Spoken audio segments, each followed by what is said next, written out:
Hey, I just wanted to let you know that this episode's going to include some really exciting news. And so just heads up on that. We're going to go deep, we're going to get personal, and as per usual, it'll just be this story. So sit back and enjoy. No. Oh, that would have been cute. Danielle, you look like you're 12 years old. I don't remember. You said, I was like, thank you. It was really funny. I do look like I have a small head, but I'm like just farther back. No, I wasn't saying it was I because you know, have a but- small head. You just look like a younger version of you, but honestly, so do I. I didn't do my hair today, so that might be why. I don't know why I'm fixing my hair. Oh, yeah, let's cut that out. Okay. No, it stays. All of it stays. You wanna tell people why we're here? We are here because we have some super exciting news that we've been secretly hiding. I guess hiding. Well, we are officially 15 and a half weeks pregnant. Mhm. And it's been a journey to get this far. Mhm. The reason I kind of paused was because you said we are, and it's like that wording is interesting that I'm not carrying, but like I still get to identify with you as Right. being pregnant.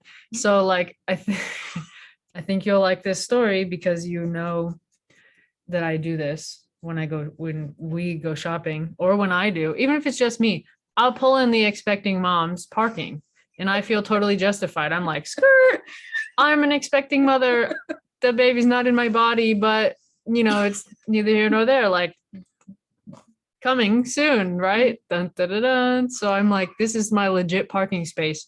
Maybe y'all can get mad about that or feel like it's wrong, but I think it's right. Well, if I'm with you, yeah, sure, go for it. But if I'm not with you, I might be a little upset because like when I am 8 months pregnant, aka someone else right now, and you're in their spot, they're gonna have to walk a mile to go to the grocery Wow. store. Pregnant ladies need their exercise too. Yeah, but what if they have complications? Okay. Or like medical things where they don't want to be walking more than they have to. Hence the sign. Well, Parking. Then please tow my car if you see it. But until then, I'm going to continue to enjoy the fact that we are pregnant and I'm parking in the expecting mother's parking space. You're terrible. Like I said, No. I even feel bad right now because I don't have any issues right now. I'm not carrying an extra 25 pounds. I'm not waddling yet. Well, but nonetheless, you are pregnant. Yeah, I know, but Okay. So just your interesting word choice of we are pregnant yes. called to mind my current parking habits. And maybe I'll reconsider them, but You should. thank you, I will. But I think the point is, the reason for my bringing it up was that it is a joint journey. It's something that we both share. Yes. And so I wasn't trying to just, steal the parking space and like have no regard for other pregnant people. I'm just in the journey as well. And I feel like I've experienced a lot of that emotionally right alongside with you. And so sometimes it's about that. Sometimes it's like, I need to just pick up the little thing at the store, either for you or whatever we happen to need.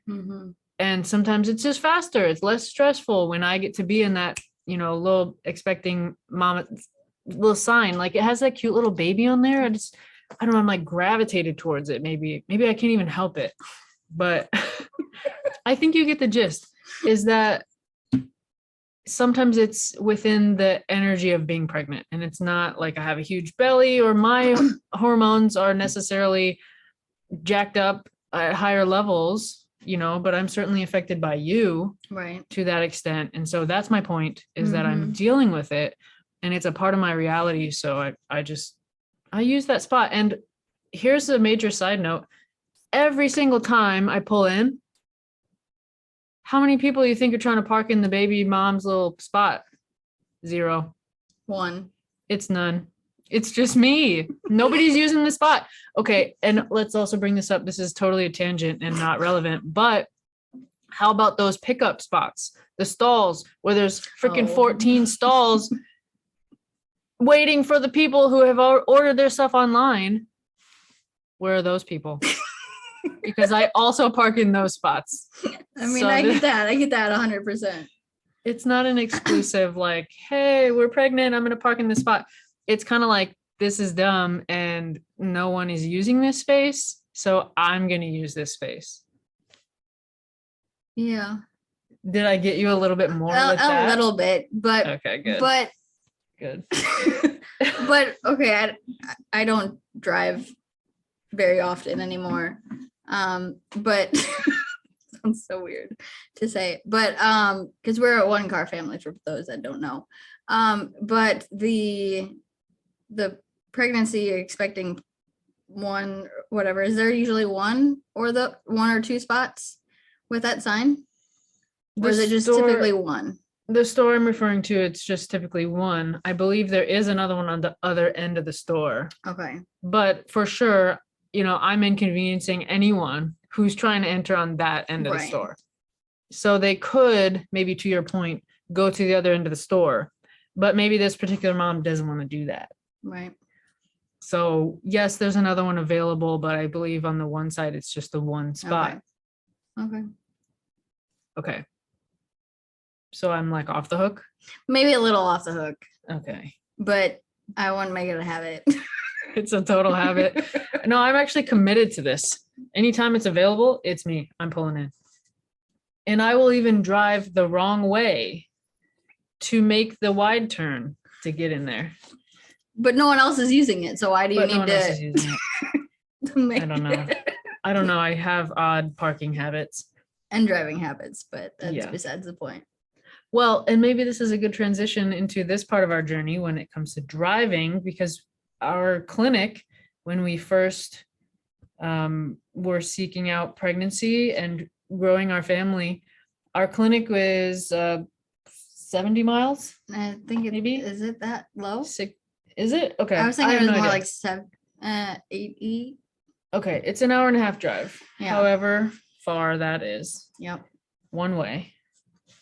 So yeah, I felt like I took on a lot of that responsibility driving, but anymore in caring for you, I think I've reached a point of exhaustion. Yeah. So I will ask you like, hey, can you drive? Or it's nighttime. I'm feeling sleepy. Would you drive? Because going to the clinic, like, maybe you could speak to this, but like, how often do you go during a cycle or when you're doing this? A lot. Definitely a lot of times driving. How many times per week? For a while it was every other day for I think like 2 weeks, which is insane. Especially all that driving and gas they have to spend doing that. Yeah. And just like the worrying, but the also excitement of, ooh, we gotta go see what's going on. That was also fun. But also a really long drive back when things didn't go as planned. That is so true. And if I may disclose how, I like how you just gave me permission not knowing what I was going to say. Well, it's our journey, might as well. Okay. This kind of gets into something else and we don't need to make that left turn, but I feel like on occasion, the drive, and not only those that were frustrating or emotionally, heightened, but the drive would sometimes trigger a lot of hard conversations and a lot of even hostility. I might use the word hostility toward each other. And maybe that was all coming from me. I can own that. But we would just be in a funk because we were on the drive sometimes. Are you talking about the specific drives to or from the clinic, or just the other ones that we were on that we had taken because like going home, for example, while we were on this journey? All of it. I'm speaking in general. Yeah, for sure. All of it. Because just the act of getting in the car sometimes, it was with such frequency that it would just remind me of what mood I would have been in, you know, at the last loss or whatever happened, the last bad news. And then it was like, even without stimulus, just the fact that I'm getting in the car, I'm already Right. feeling some type of way. So then that leads me to treating you and talking to you in a certain way. Yeah. Then you'll respond to me with the same energy. Yeah, it wasn't fun. And it was something that we had to Navigate. well, first of all, we had to kind of just call attention to. Right. And then I think for me, I had to own my contribution to it. Then we start to navigate like, okay, what can these drives look like? Like, let's do something more fun. So what do we do for fun now on drives? We like to find new things, or like a certain color of things, like red. What can we find that's red on our drive? What else that's in a different direction? Oh, I am obsessed with airplanes. I guess we both are. I was gonna say, who is this I? Well, but we are pregnant, but I am obsessed. You're right, but I have the app. You don't. So, and you're the one driving. So, well, Red, how could I even be on the app? You're right. Also, is an app required to look up? No. Okay, so now how about you fill them in on what we're talking so about? I am obsessed with airplanes, and every time we would see one on a clear day, I would track it on my app, Flight Radar 24. Not sponsored. How fast is it going? What's the altitude? Where are they going? How long? Where How are much they longer they from? have in flight? Yeah, and you'll be like, oh, look, it's this kind of a plane or whatever. I'm like, that's so interesting. And sometimes they're private, and sometimes they're military, and you're like, oh my gosh, like all this information is just available. Yeah. So cool. And we also try to time it to where we're passing airports when planes are coming in. Or we have also like circled back, like, oh, we could catch this one. We'll like just stop going wherever we're going. We'll turn back around and then just find somewhere to like pull over the side of the road and watch this thing. Yes. Like just touch the ground. It's the coolest moment. Agreed. So that shifted everything. Yeah, for sure. Because it was way more fun. Yeah. Yes. So in that, would you say that finding something more fun or better to talk about when you're facing some emotional challenges, is that advisable, or what other ideas do you have? Absolutely. But also like I found the most useful thing was being outside of that moment where things were really stressful and having a time to step back of like, what is it that I'm actually feeling? And then being able to talk about it 10, 15 minutes down the road. Yeah. Like just like getting out of that situation. Be like, hey, Ash, I need 10 minutes. Give me 10 minutes. And then I would have time to process what it is that I'm actually feeling. And then we would just talk it over and be good or better, at least. Yeah. And what about advice to those times when you're not quite sure what it is you're feeling and you haven't explored that or discovered what the hell is even happening inside you, because hormonally there's so much, but then also like you're dealing with so much real time like loss and hopefulness and anticipation. There's also like the financial stuff that was coming up for us.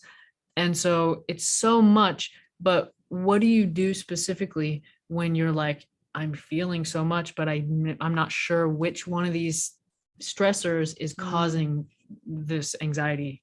I think just maybe talking it out or sitting on it and trying to figure it out and then bringing it up again later, like a different day. But like I feel like the questions to be asking, or you find the questions that help trigger what it is I'm looking for. What are some of those questions? Oh geez, I couldn't even tell you at the moment. Because I can tell you where I was coming from in asking them. Mhm. I just had a desire to understand your experience. Mhm. And because it was not my own, right? I have my own experience, Right. which is totally different and aside from yours. But my desire came from understanding your experience. And so Mhm. then therefore my questions come from there. And I would just say, how is this, how's this feeling for you? But I would, instead of just saying how, I would be like, okay, how are the finances feeling for you? Mhm. Right? Like when we are thinking of the balance that's on our hospital statement or whatever, like I could just say that number out loud. How are you feeling about that? And then I can kind of gauge from you, Right. oh shit, there's a lot of stress right now around the money because you said that you're feeling like constricted and it's just like it's really hard. And then usually here's your tell, which I don't know, maybe I should not share it, but you just did it. You get teary-eyed. Mhm. You get like engaged, connected, like your emotions, they just well up inside Mhm. and then they start to like you're not crying No. at this point, but it's just like they fill your eyes. And Right. at that point when I'm making eye contact, I'm like, okay, I know I hit like The chord. point. Yeah. Excuse me, or something. And so Mhm. then I can just explore that further and it's Yeah. like, okay, maybe this is the reality and the number is bigger than we want it to be.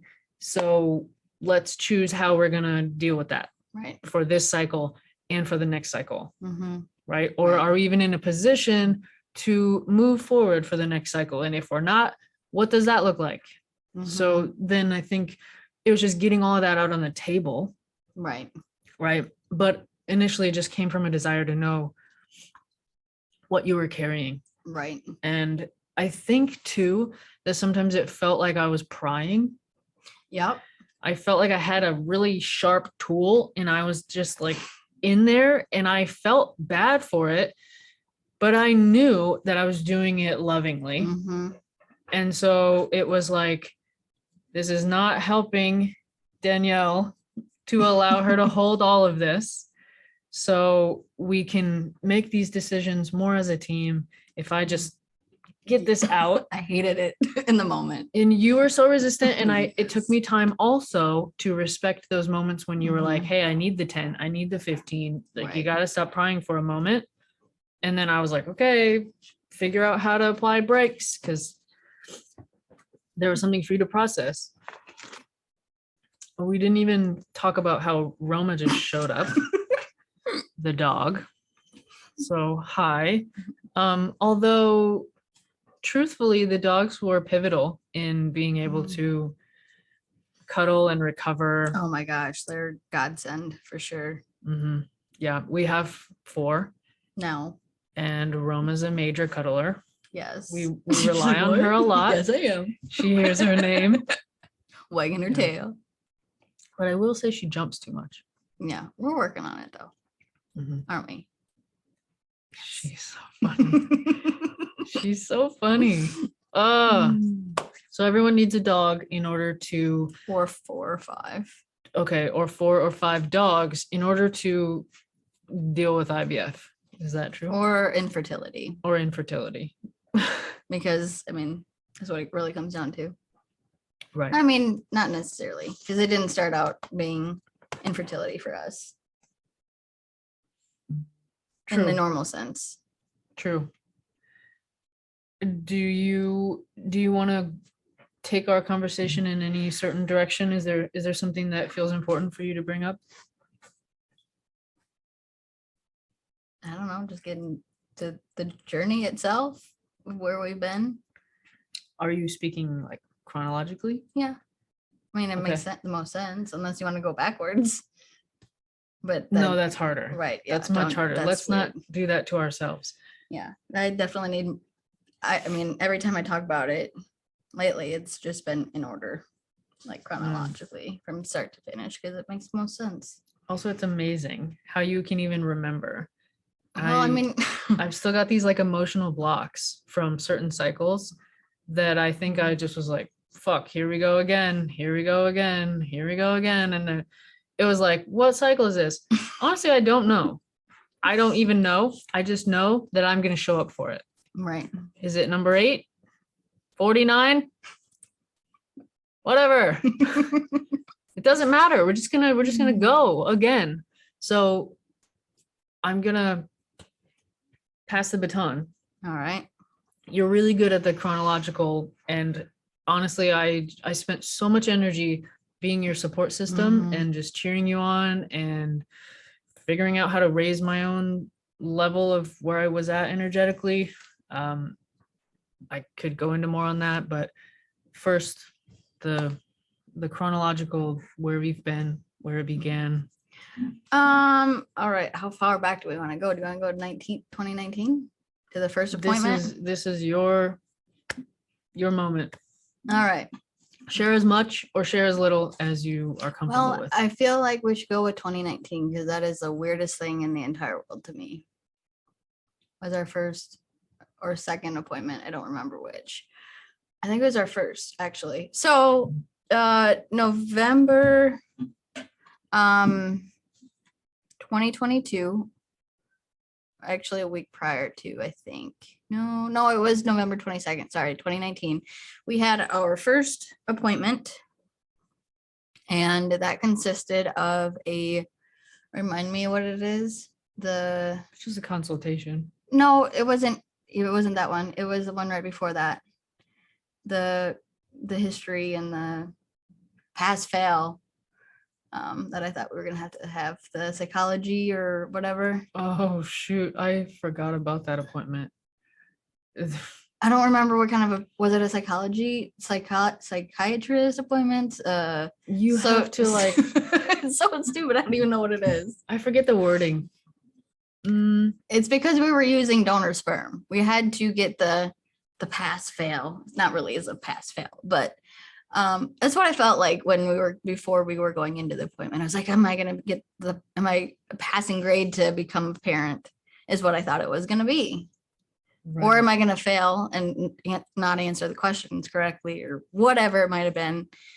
I don't know the intent of that particular portion, but it did sound like you could either pass go in the fertility monopoly, collect your $200 that no one is going to hand you, or not pass go. But I think we were always going to pass go, though. I'm not sure how people don't pass go. But I think, okay, I don't think it's a pass fail, so to speak, but I think it's more of if you're having depression, we need to help you fight that, battle that, or if you don't have support at home, or if you don't have, that's right, like just kind of helping the person or persons in the situation to navigate their journey the best that they can prior to starting it. Well, I think that the professionals who work in fertility know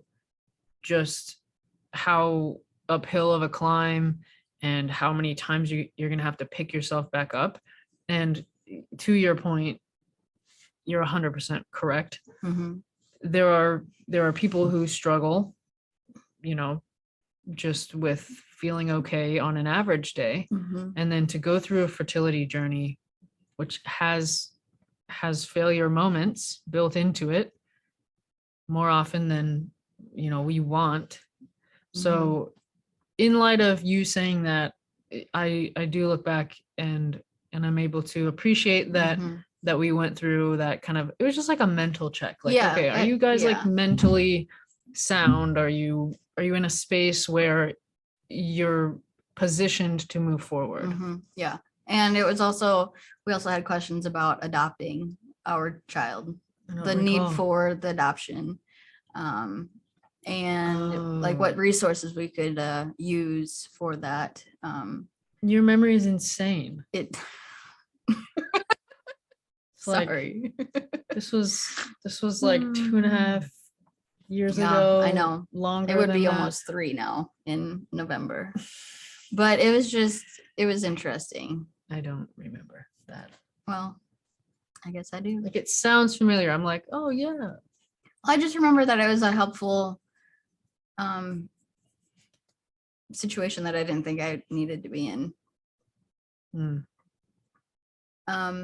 So then that was there. And after the appointment with the whatever she was, doctor, we'll just call her doctor because I don't know what kind of degree she had or what her title was. But after that, I felt relieved, just knowing what it was, that they were actually there to help us if we needed to.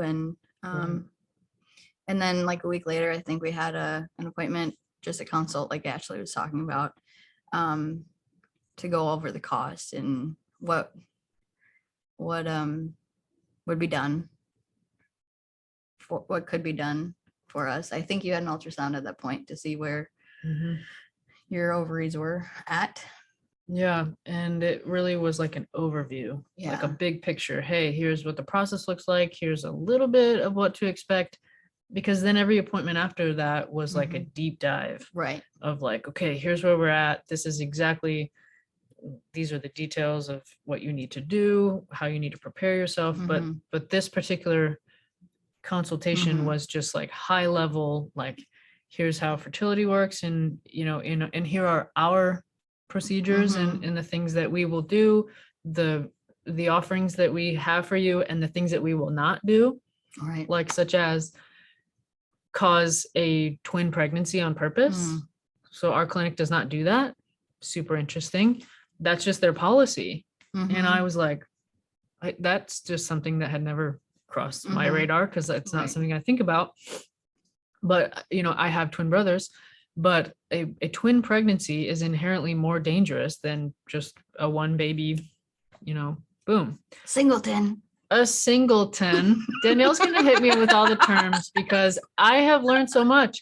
I've learned so much, probably more than I'm letting on, but I really just went from like 0 to a million, I think, because it wasn't a journey that I was ever going to go on. Right. Aside from, you're the reason I'm going on this journey. Right. Yeah. Okay. So back to the chronological. Yes. After the consult was what? So, well, the reason we did that was because we knew we wanted to start a family in the way that we wanted to do it. And we just wanted to know what that was going to be, how much that was going to be. Money wise. Yeah. As we had no idea. I mean, we could Google, but that's going to be a wide range, depending on the clinic and what you need to do and all that jazz. So we just kind of wanted to see what it was going to be like. And at that point we weren't married. So, I mean, that doesn't matter, but just a timeline of where we were. And then after that, so we kind of knew what we were up against. And then we decided to start. When did we start in 2020? I mean, I remember that we picked a donor in July. That process took a long time. It was 8 hours. Don't lie. What do you mean? When I had COVID? Yes. When you tested positive, had no symptoms. Thank you. Okay. The donor process is weird. I just need to say that on here. It's so freaking weird. It's weird. Like, to be in a little pamphlet brosure. It's not. No, I mean you, like the dude, like to be in there, and you're like, this is what I got. This is who I am. This is what my sperm look like. It's, and then we're just like over here flipping through. No, it's not even a paper. Look at that one, Danielle. This one could never work. For like reasons. Like, you look at genetics and stuff like that. There are legitimate reasons, but it's bizarre. Like, it is picking a human off of a piece of paper. But it wasn't a piece of paper. It was online. To be fair. Okay. It's an online. This analogy works just the same. Right. Okay, but what was really creepy to me was that you could hear his voice. I thought that was really cool because there were some that were like, I was like, no, no. I could have done without that. I don't know. But do you know what I mean, though? There's some really creepy sounding guys that we would like, nope, you're out. I mean, that sounds really bad, but I'm sure there are other reasons why we said no to them. So I'm half tempted to like try to do a mock creeper sperm donor applicant. Like, I gotta make my voice real low. Hey, like, hey, I would just be like, You know You're what? gonna make me spit all over your cup. My little guys Cup. are gonna really come through for you. I don't know what they would say, but maybe they're just not good with the voice acting. Obviously, you aren't. Okay. Oh man. I can handle that. Here's an interesting thing though. Excuse me, guys. I might have navigated like actually meeting the individual. Obviously, we don't want this person to be like a part of our life and a part of our kids' life to the extent that, you know, they're going to like grow and become 18 and then be able to choose whatever they want. Like that's just how we're doing it. But like had we had access to that person when we made the decision of like, you're going to be our donor, it would have made me feel more comfortable to have met him. Right? I would rather have done that than hear your creepy voice. Like, and I know it sounds weird because like, again, no involvement, like, you know, it's going to be our kid and they end up signing over parental rights and all of that happens at the sperm bank. But I don't know. I just think that you get a better read on the person instead of like, Yeah. Right. what can I, you know, I just feel weird about this whole process. Like, are you a good person? Is your energy like, you know, something compatible that like I want to bring life into this world with? So these are all the inner ramblings that I didn't know were going to come out, but I feel like it's important to say because a lot of people probably struggle with that part. Yeah, for and sure. It's just weird. So navigating weirdness, I think you just dive right in. Yeah. And I would have liked to have had a conversation, maybe even on the phone. Like if that would have been a cool, that way you could ask questions or just be like, Yeah, because there was just kind of like I don't want to say scripted, but it was Very scripted. an question answer thing right. that you heard. I honestly don't remember what it was, but Yeah. definitely an answer to a question, of course. But Well, and you make the best decision you can. right, with the information you have. But it was interesting because like we could, if we wanted a certain hair color, eye color, the level of education, ethnicity. So weird. Why do we choose these things? I mean, it's just like just the different things that you could right filter for. See, therein lies my whole problem with the process. But it's awesome though, because you get to like create your perfect I see person. both. Because like if like imagine being heterosexual for a second and like you don't get to pick, you don't get to create I mean, you did at the moment when you were like to sleep with or not to sleep with. Well, that's the question. But I'm saying you're a partner in that situation. Like you don't get to pick. Right. Like, You're limited to their, yeah, you know, or whatever you options. find out in the real world. This is true, but like I think now we're crossing into the line of like, should we be able to do that? And like I think for me, I'm just like, it is kind of cool that it is an option, but it's just like I also am of the school that like I don't want to classify people right beyond what we need to, because like there's so much more in the energy of who a person is. And like if I can connect with you as a human, like human to human, like what are you bringing into this world? How do you live your day-to-day life? Like, are you respectful? Are you loving? Are you just like generous, or are you like the opposite of those things? That's going to be the basis by which I make a decision. Right. And rather than like, oh, you know, he's black or green or whatever, like we're having a wicked baby. That went wicked, like really weird. You know my point though? No, I absolutely, because I like whenever I think of our donor, I think of I don't care about whatever he looks like. I remember the paragraph that describes him more than anything. Which he wrote? Which I think well, I don't know, but the description was using he, so I'm assuming it was a cryobank that was writing on his behalf. But who's to say that it wasn't like his input, you know? Like he could have said I, but then they just switched it back to the he, you know? Right. Or it could have just literally been a questionnaire of like fill in the blank of your Right. favorite summer pastime when you were like ages 12 to 19. Right. Okay. And then it was like, camp trips with my dad and we would fish or whatever. Right. So then it was like, he loves camping trips and fishing with his dad. Right. Right. Right. That just came from like a blank. Well, but it it's more than filtering, I guess, was my point. Being able to filter. You get to know a little bit deeper than right. his physical attributes. True. So I guess that's where I was going with that. Mm-hmm. It was a little bit deeper than physical attributes. Yes. 100%.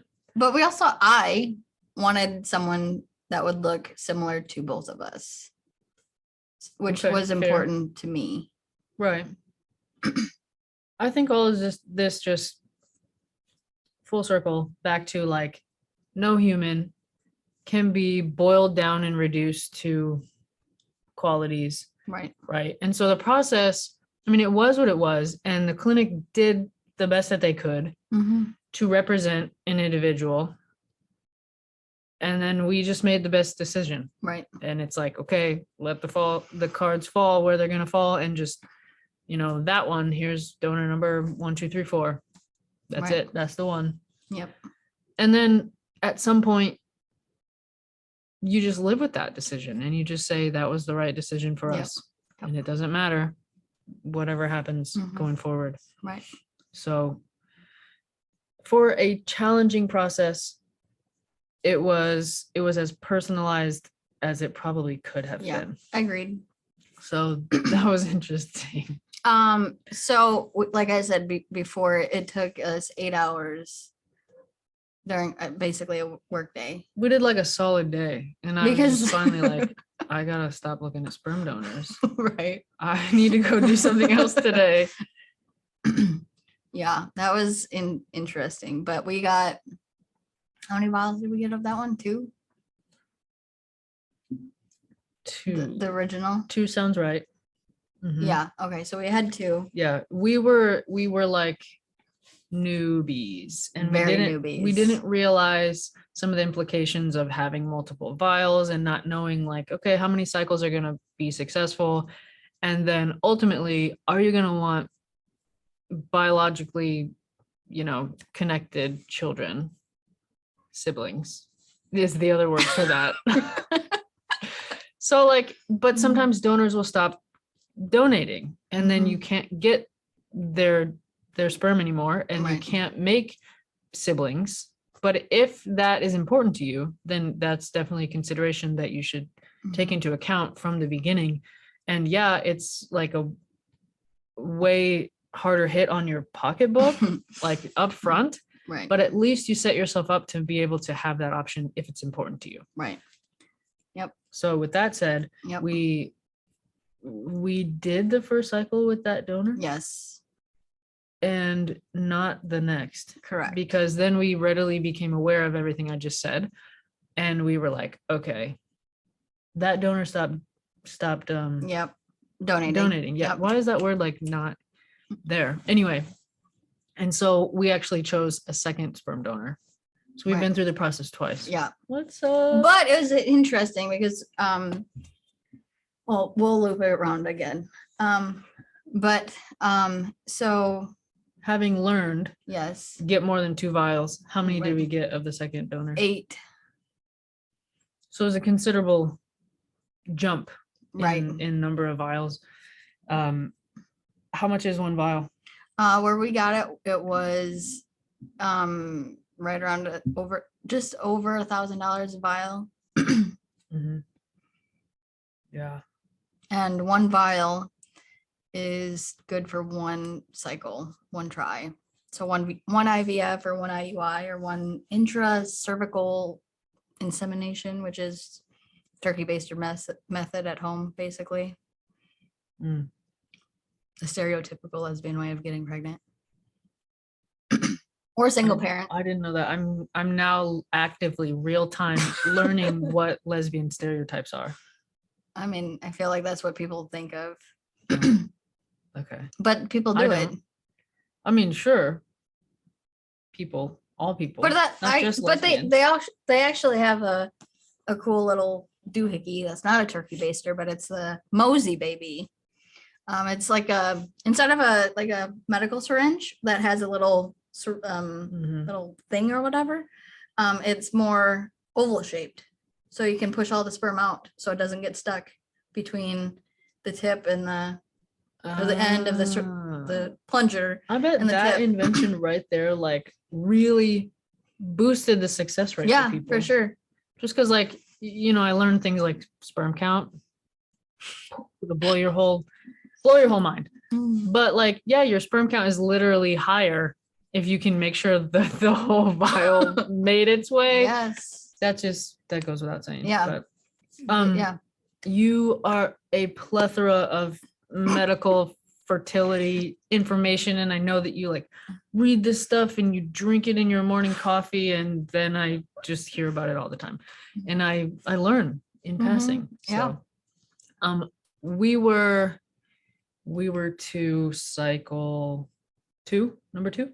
I don't know what you're talking about. Back to our journey. Yes. Cycle 2.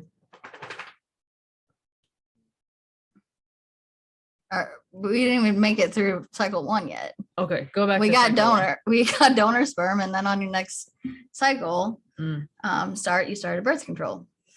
What is that all about? Tell me. Go figure. In order to do a fertility cycle, you must first wait, go on birth control. What? Crazy. It was the weirdest thing. It's crazy. Like I went to the pharmacy and I was like, never have I ever been on birth control because I got my gold star.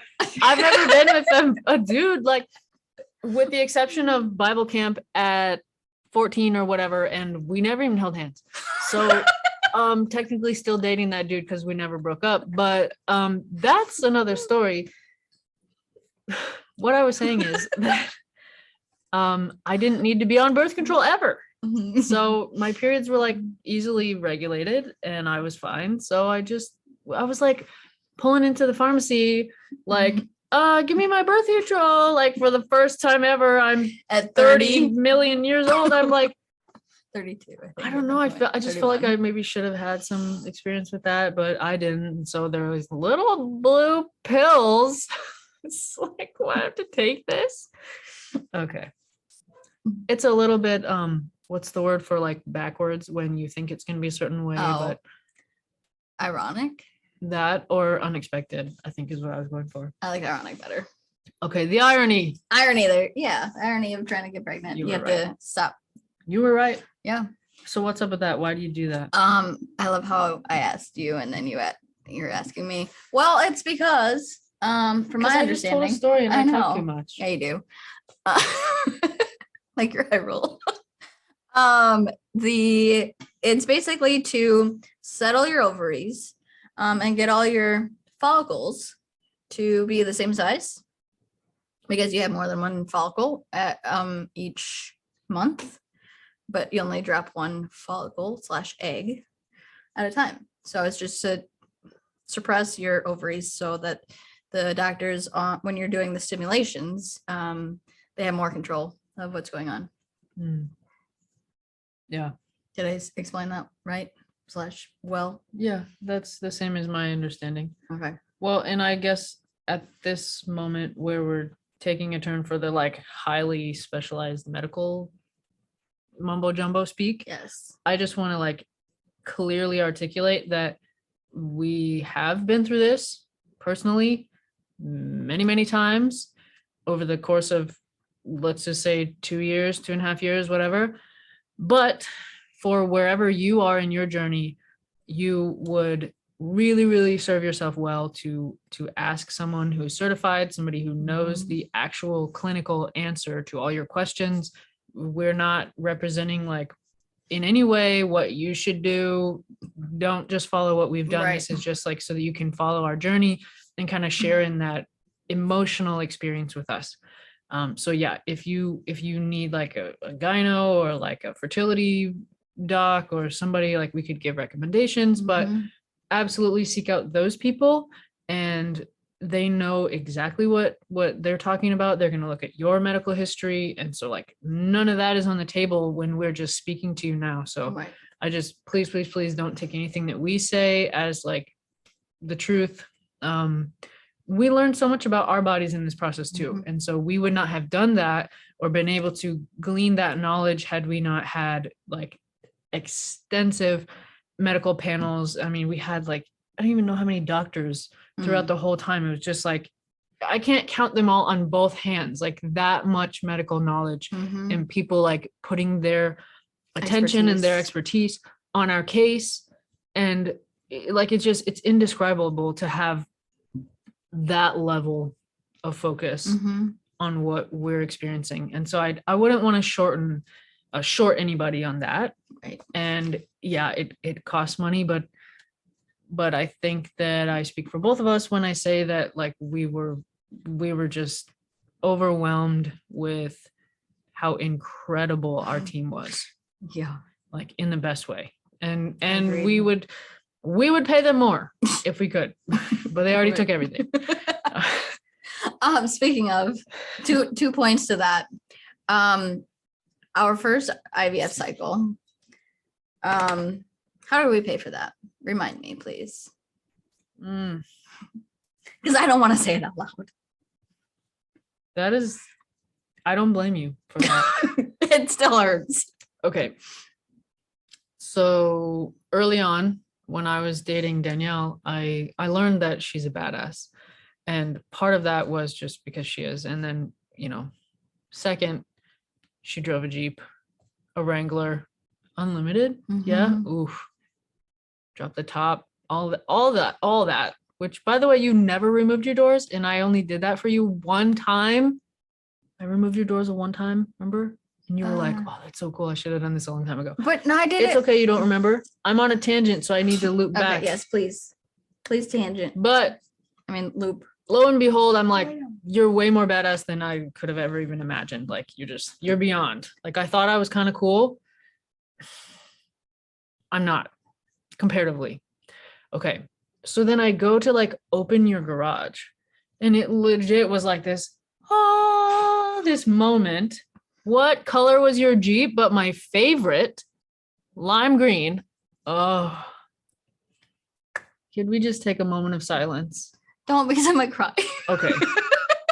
Her Jeep was awesome. And so his name was Martin. Of course, you know where the story is going.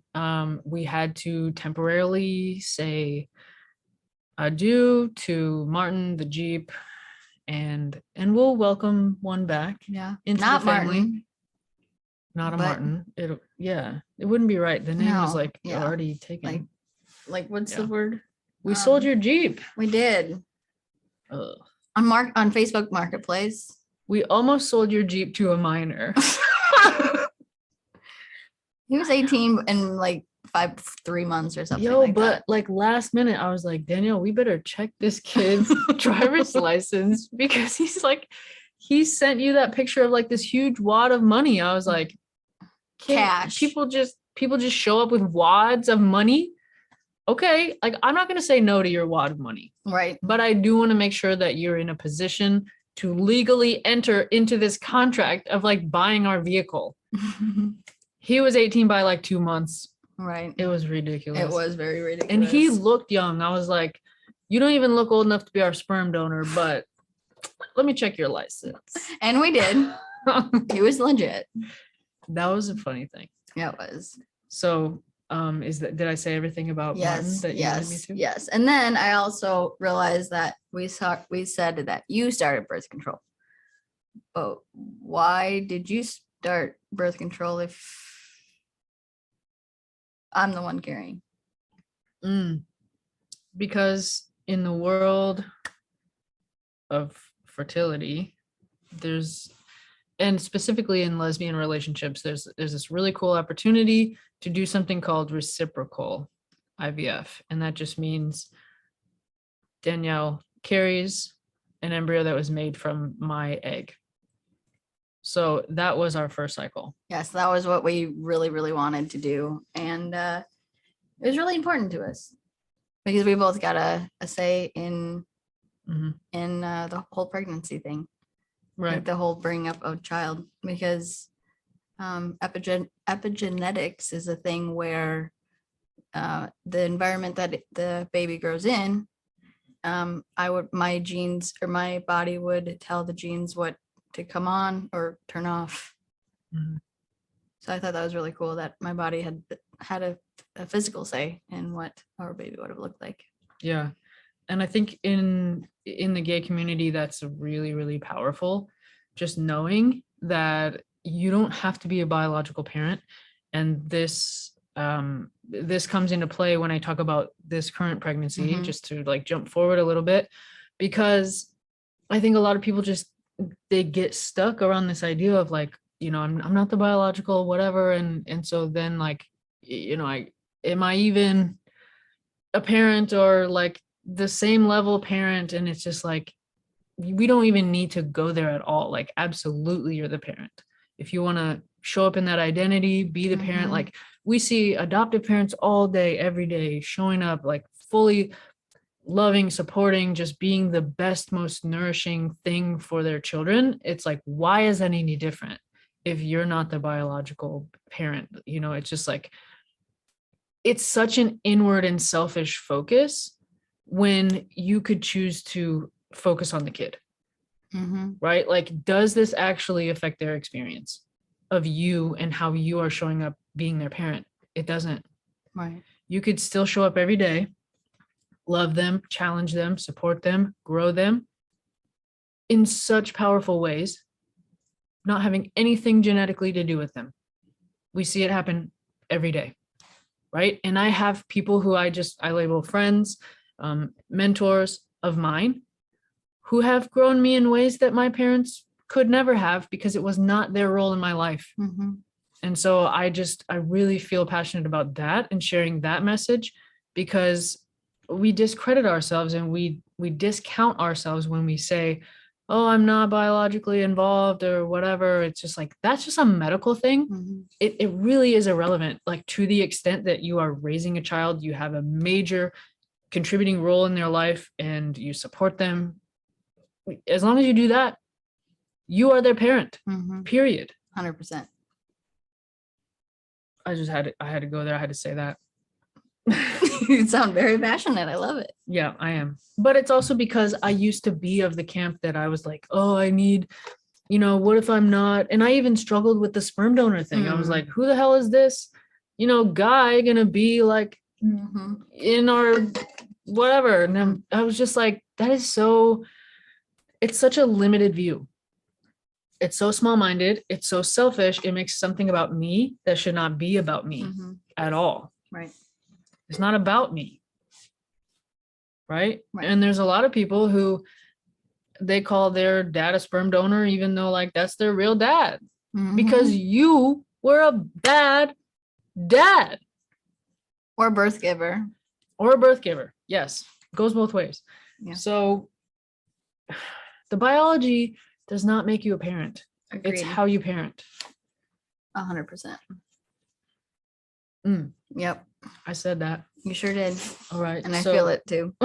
It's true though. And No, I also absolutely. hope that it just shows up in the way that I parent, Mhm. right? Like, Yeah. once this tiny bean, not tiny anymore, I comes think out we're like the into the size of world. an apple or something right now. It's I ate crazy. one today. I ate an apple today, so that does not feel right. I don't like that you just said that. Okay, it's the size of a grapefruit. How's that? Thank you. I did not have a grapefruit today. Speaking of fruit, I want that mango upstairs tonight, please. Wow. We're a couple weeks off from that, so I think we're good. From mango I size? think so, yeah. I think we have like 2 more weeks until avocado. Okay. Can we pause on this whole fruit and vegetable sizing of your baby? Because all of these fruits sound the same size to me. Like, you could get the organic one that like did a full growth, or you could get the other It's one. average. Come on. They're all the same. Like, a mango is the same size as an apple. It's just a little bit flatter. It's the length that they're talking about. So you literally were like, it's a lemon. And then the next week was like, it's a peach. I'm like, that's the same size. What? Lemon to peach to avocado. These are all things that are the same. Am I just wrong? You're wrong. It sounds like they're the same. I think this week we're 4 inches from head to rump. Okay. Crown to rump. Putting in inches. Is that better? Mm. Because they're only like, I think it's only like 50, like, sorry, not 50, like half an inch difference each week, like right now. Okay. But the fruit and veggies that they're trying to put in there, like celery or broccoli or whatever, it's just like, I think you just want to say healthy foods. Well, I could switch it to sweets. I don't know. Well, you know what I really liked was when it was a gummy bear, because that I could get down with. And then it literally looked like a gummy bear on ultrasound. Made me hungry too for actual gummy bears. That's a little weird. I don't know, but like size wise, okay, I can grasp that. Yeah. And a gummy bear to a lemon, okay, yes. Wow, different. Very. But like even a lemon to an apple. It's the length of. Have you seen big lemons or small apples? Yeah, I mean, he just pulled one from an apple tree the other day. That was tiny. That's true. It was like the size of a golf ball. Yeah. Maybe a little bit bigger. Yeah. Okay. This was a major tangent, but yeah, it was. It needed to come out, apparently. Apparently it did. If only so that I know what the hell to feed you later. Yes. Because that struggle has been so real. All the things that I used to make in the kitchen are now off limits, no longer desired by Danielle's stomach. And I'm trying not to take personal offense, because I know that like this is a pregnancy thing, but honestly, I don't know what to do. I don't either, dude. I try to feed you. I stock up the kitchen. You do it well. And then you'll be like, it's not Captain Crunch anymore. And I'm like, why did I get the family size? There's a lot of cereal that nobody's gonna eat. 2 days later, where's my Captain Crunch at? You did a 180 back on I that did. very rapidly. It was unexpected for sure. Yeah. But is it gone now? It's not. You're back off. You're not eating it now. It's still upstairs. We don't have any Captain Crunch at home. You finished it. Yeah, I finished it. Okay. The bag was just right here before garbage day. So I could buy you Captain Crunch now. Maybe, yeah. I mean, I might have a bad day. I mean, heck, I was eating a freaking chocolate chip muffin the other day, and I was like, ugh. Which you love. Yeah. And a protein bar, I couldn't do that either. And it's just weird. Some days it's okay, some days it's not. It's literally play by ear. Yeah. Like you try to plan things and it's not gonna work. Because like the tilapia. I tried to make tilapia. That was your idea. I know, because it sounded good. And then we made it and I ate all of it. I couldn't even be in the kitchen. Yeah, I had you to go wouldn't even be near outside. it. You were like, nope, I don't want anything to do with that. I'm like, you picked this dinner. This was you. Right. So then guess who's gaining all the pregnancy weight? Guess who's losing? I'm eating good though. Yeah, you are. Yeah, you're eating tilapia. You made it well. You made it. I didn't even put it on the thing yet. You seasoned it. I just had to throw it on the thing. Yeah. Okay. It was really good. Yeah. I'm glad.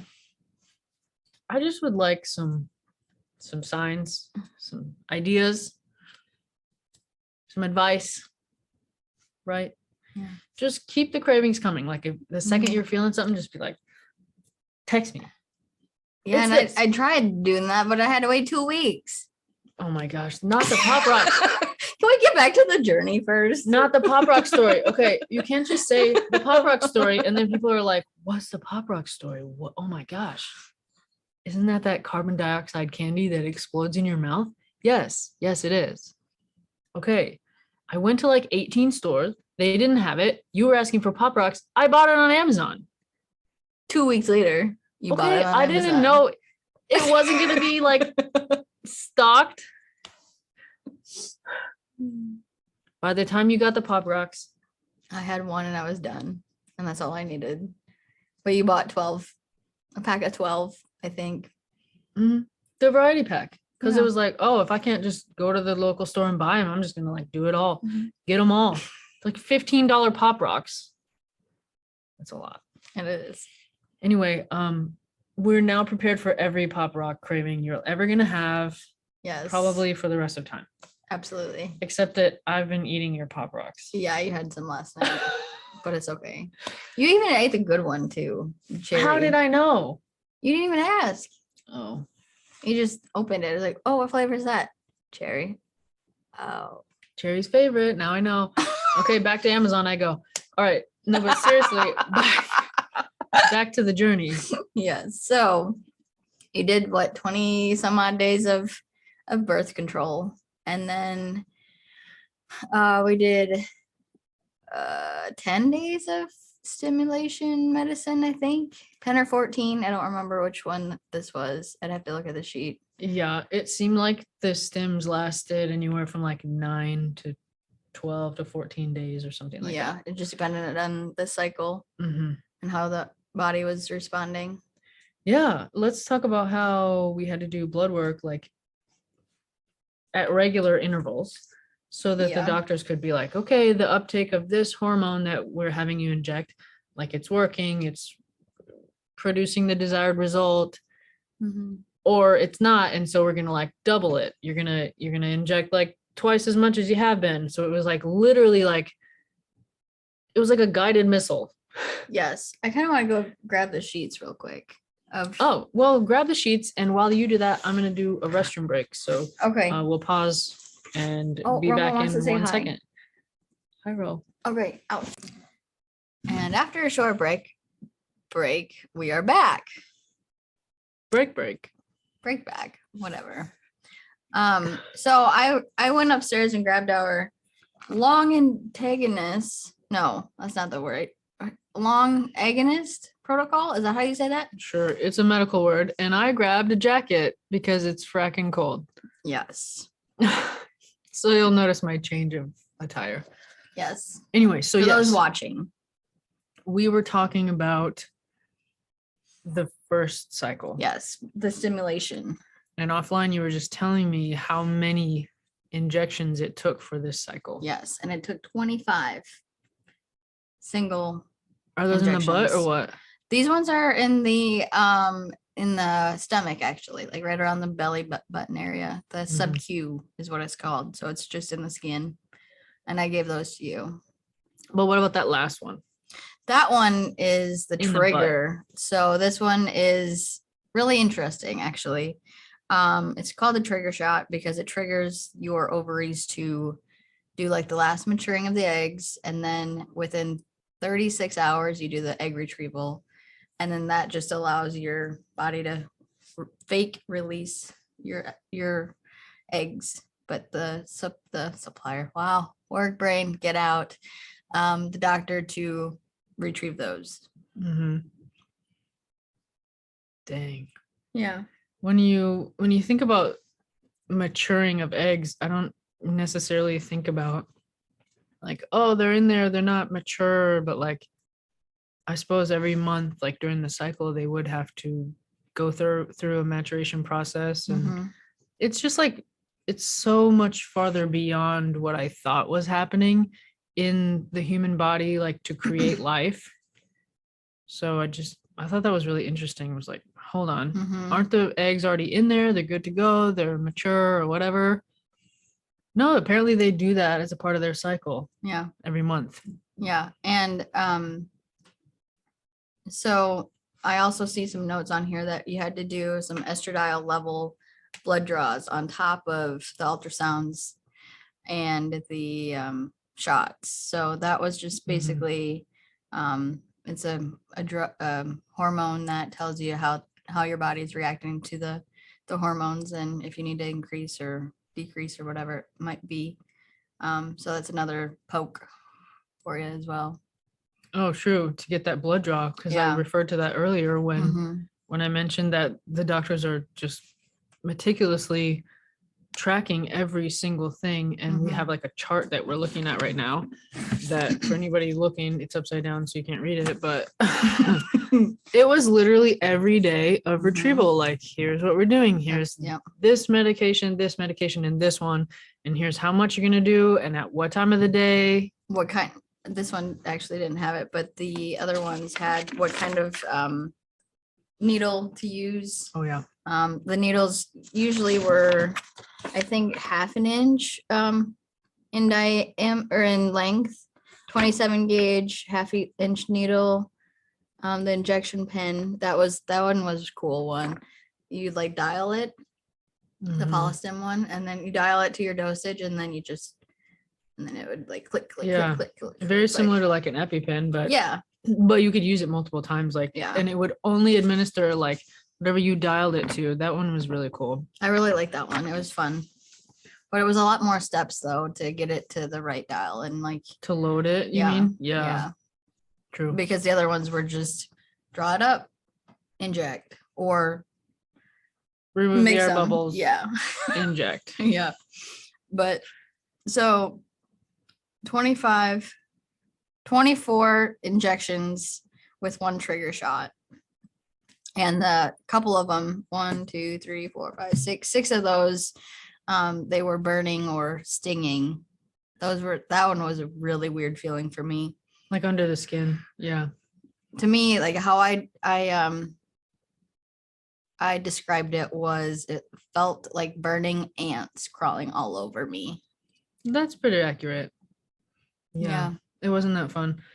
But like with each step and each thing you have to endure, you just keep telling yourself, like, okay, there's a baby like at the end of this. Like, I Mhm. get to have this thing that I want. Right. I have to endure the burning ants right now, but like, okay, it's only 2 minutes and then it kind of like subsides or whatever. Right. And for some of these, you could like massage the area, and that would kind of alleviate some of the Mhm. discomfort. Right. But ultimately, this cycle we're talking about, what ended up happening? We ended up getting one embryo that we were able to freeze for later use because we were doing a frozen transfer, which meant that it would be frozen. And then depending on when I would get my next cycle start, I would be on not birth control, but it was estradiol or estrace, I guess would be the actual medicine, 2 or 3 times a day. And then 5 days prior to the transfer, we would go in for an ultrasound to see if my ovaries were doing the thing that it needed to be doing, which would be quiet, and have a thick lining to help with implantation of the embryo.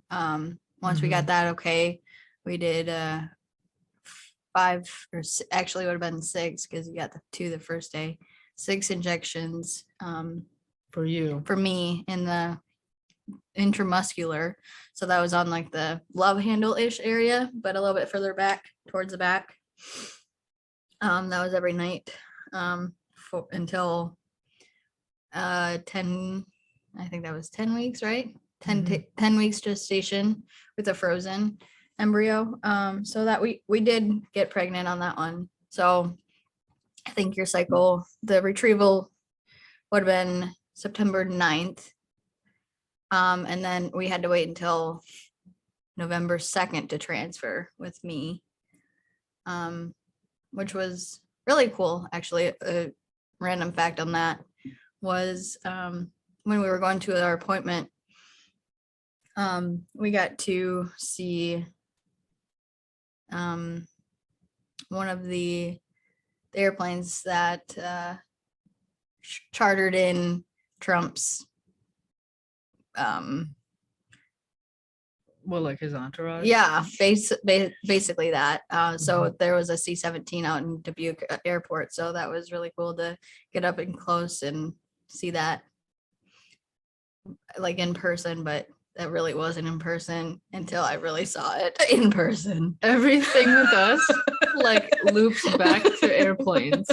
I was tracking with you on the medical, like we did retrieval, we did transfer and la la la, and then So I'm like on that trajectory, but then you're like, but I got to see a C-17. It was the first time I've seen one in real life. So it stuck out. It's the thing that you worked on. Yes, I did. And it's near and dear to my heart also, And but I can see why. I didn't know that's what you were bringing up. But that was a huge moment. Like that was a huge day for us. So of course I'm gonna remember it. Yeah, It was the day that we were gonna get pregnant for the first time. So we did the transfer on 11/2, and then 11/11, which was Veterans Day. We took a home pregnancy test the day before our beta results, which were beta HCG results, which was a blood draw. We found out that we were pregnant. And that was an interesting process because I think it took 4 tests to actually get the confirmed result, because we did 2 digitals and they came up. They kept saying like no result. Yeah, it was just some weird universal white noise static or something. I was like, come on. So thankfully we had a rapid result test, and it came up like before I even left the bathroom. I was like, what? It says we're pregnant. And then Ashley was like, this is terrible. I can't see it. Well, it was terrible lighting. Sorry.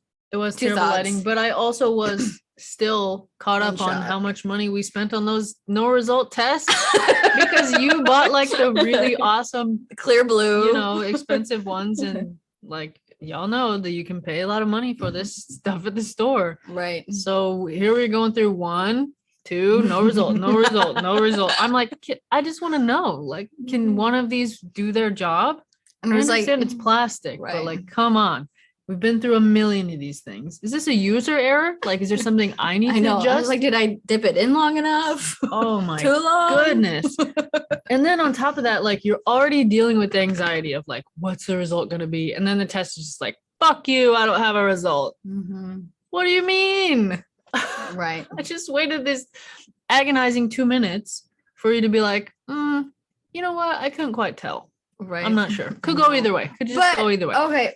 But the awesome part about the whole testing was that before we removed the piece of paper on the test, do you remember this? You covered it. Well, because I didn't want to see the result or whatever. Yeah, I remember. And we like, you were so reassuring that I literally needed, like, in that moment, like, no matter what the result was going to be, we got this. Like, if it was negative, we'd just go again. Like, there was no questions about it. If it was positive, well, it was positive. Like, we got this. So we'll deal with that accordingly. Yes, but like, it was just so hopeful in that moment, because like, it could have been negative, but I knew that in my heart that wasn't our only chance at being parents. Well, and I think my point was, ultimately, at every step of the way, it does not matter where you're at. If you are committed to what the outcome is going to be, what the end result is going to be. And sometimes it means letting go of the biological piece, and perhaps you have to adopt. Right. Right? That could be your journey to parenthood. But whether it's a positive pregnancy, a negative one, a miscarriage, like freaking hundreds of thousands of dollars in debt because you paid for all this stuff, and then like still no outcome. My point is, don't hold on to all of that, but hold on to the future of what it is you're actually going for, which is parenthood, and whatever that ends up like looking like for you, it's going to be okay. And I think that we need to find ways to welcome parenthood and whatever that's going to look like earlier than we do. We spend so much time like, you know, defining it, like I need it to be this pregnancy or within this time frame, or, you know, so many cycles or whatever, or like, oh, if it's just not pregnant, I'm not going to be able to deal with that. And it's like, is that true? The truth is that you're more resilient than you're admitting. So for us, it was, if this says not pregnant, we just need to go again. Right. and go again Mhm. and go again until we can't go again. And then, okay, let's recoup and let's talk about what ways are we going to go again that doesn't look like IVF, but Mhm. still go again toward the end of becoming parents. Mhm. Also, I'm gonna add in another really interesting, cool, selflessness thing that people do in their journey that I was not aware of was that people donate their embryos to other couples that cannot get or stay pregnant. So their biological embryos are donated to other couples. Like Mhm. that's amazing. Yeah. It's not just eggs or or sperm that they donate, it's potential babies, humans. And I thought that was really very heartwarming to know that there's people out there that will do that for other people. Mm. Especially when it's such a journey to get that result of getting an embryo. Go lay down. And sometimes we have all types of feelings and opinions about these things, but the reality is that getting and staying pregnant can be an uphill climb for people. And when a couple chooses to grow their family, they want that, then most likely they would take good care of that child. Mhm. You know, and in our society, I don't know if we have any standards of parenthood like within the foster and the Mhm. adoption system, like surely we do, but you know, people get pregnant all day every day. Mhm. You know, people who were not intending or expecting to become parents, Mhm. and there's no one like, oh, let me just make sure you check all the things on the list to make sure that, okay, you are allowed to get pregnant, yes, right? Mhm. Like sometimes, you know, it happens to 14, 15-year-olds 10-year-olds. or whatever. Like these circumstances do occur. Mhm. And so the point is, like, we are talking about a couple that is like taking on a financial burden to bring about a pregnancy. And so why not gift them an embryo? Mhm. This is the way that I think about it. Yeah. So I agree with you. I think that's a really incredible thing. Yeah. And I know a couple people that have actually received those donated embryos. Wow. Like it's incredible. Like the people that are willing to donate and those willing to adopt those embryos. Mm-hmm. And it's amazing. Yeah. And that happens if people are done growing their family and they have frozen embryos that they no longer want to use, or they don't feel comfortable discarding them or donating them to science. So they donate them to another couple or person. Mm, So just that's really cool. a side note on that. Mm-hmm. So I'm trying to get back into the timeline of where Yes. we were at. We were pregnant on Veterans Day. We found out. And then we had the HCG blood draw and that confirmed we were pregnant. Yes. Okay. So that's at like what? Four 2 weeks. Oh, 4 weeks. Yeah. Because it's silly. Because the day that you become pregnant is actually the first day of your cycle. So we would have been 4 weeks pregnant at that point because it was 2 weeks after like you're transfer. saying it goes retroactively Yes. back Yes. to whatever your first day of cycle Yes. was. Yeah. Okay. Just as like a reference point. Yeah. Yeah. Interesting. Okay. So then this pregnancy lasted, if I recall, 7 weeks. Yes. 7 weeks, 3 days is when we found out that it was not a viable pregnancy via ultrasound. And that was brutal because I knew exactly what I was supposed to be looking at on the ultrasound, what I should be seeing, which is the little black circle or oval or whatever it was. And then you'd see a little gummy bear with a heartbeat, which would end up being the baby and the yolk sac. However, I only saw the gestational sac, which is the black thing. And I think I remember seeing the yolk sac but it was just tiny and you had to be on the right screen to see that. But I knew right away that it wasn't there, that it was not a viable pregnancy, but you didn't, from my recollection, you didn't know that until she's like, I'm sorry. Ultrasound Yeah. tech said, I'm sorry. I had no idea what the markers were, what we were looking for. And then, just kind of reading off of your energy, I was like, oh, okay, something has gone wrong.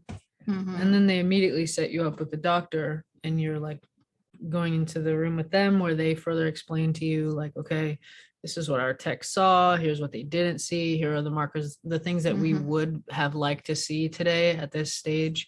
Because the thing with, and this is something I learned, the thing with an IVF pregnancy is that there's no denying when Mhm. conception happened.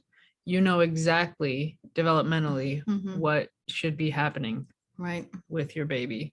So it's like, you can't be like, oh, well, maybe we should just give it another week or Mhm. so, which, like, any other Right. type of pregnancy, that could be the case. It could just be like, oh, this one's not quite as far along as we thought. Right.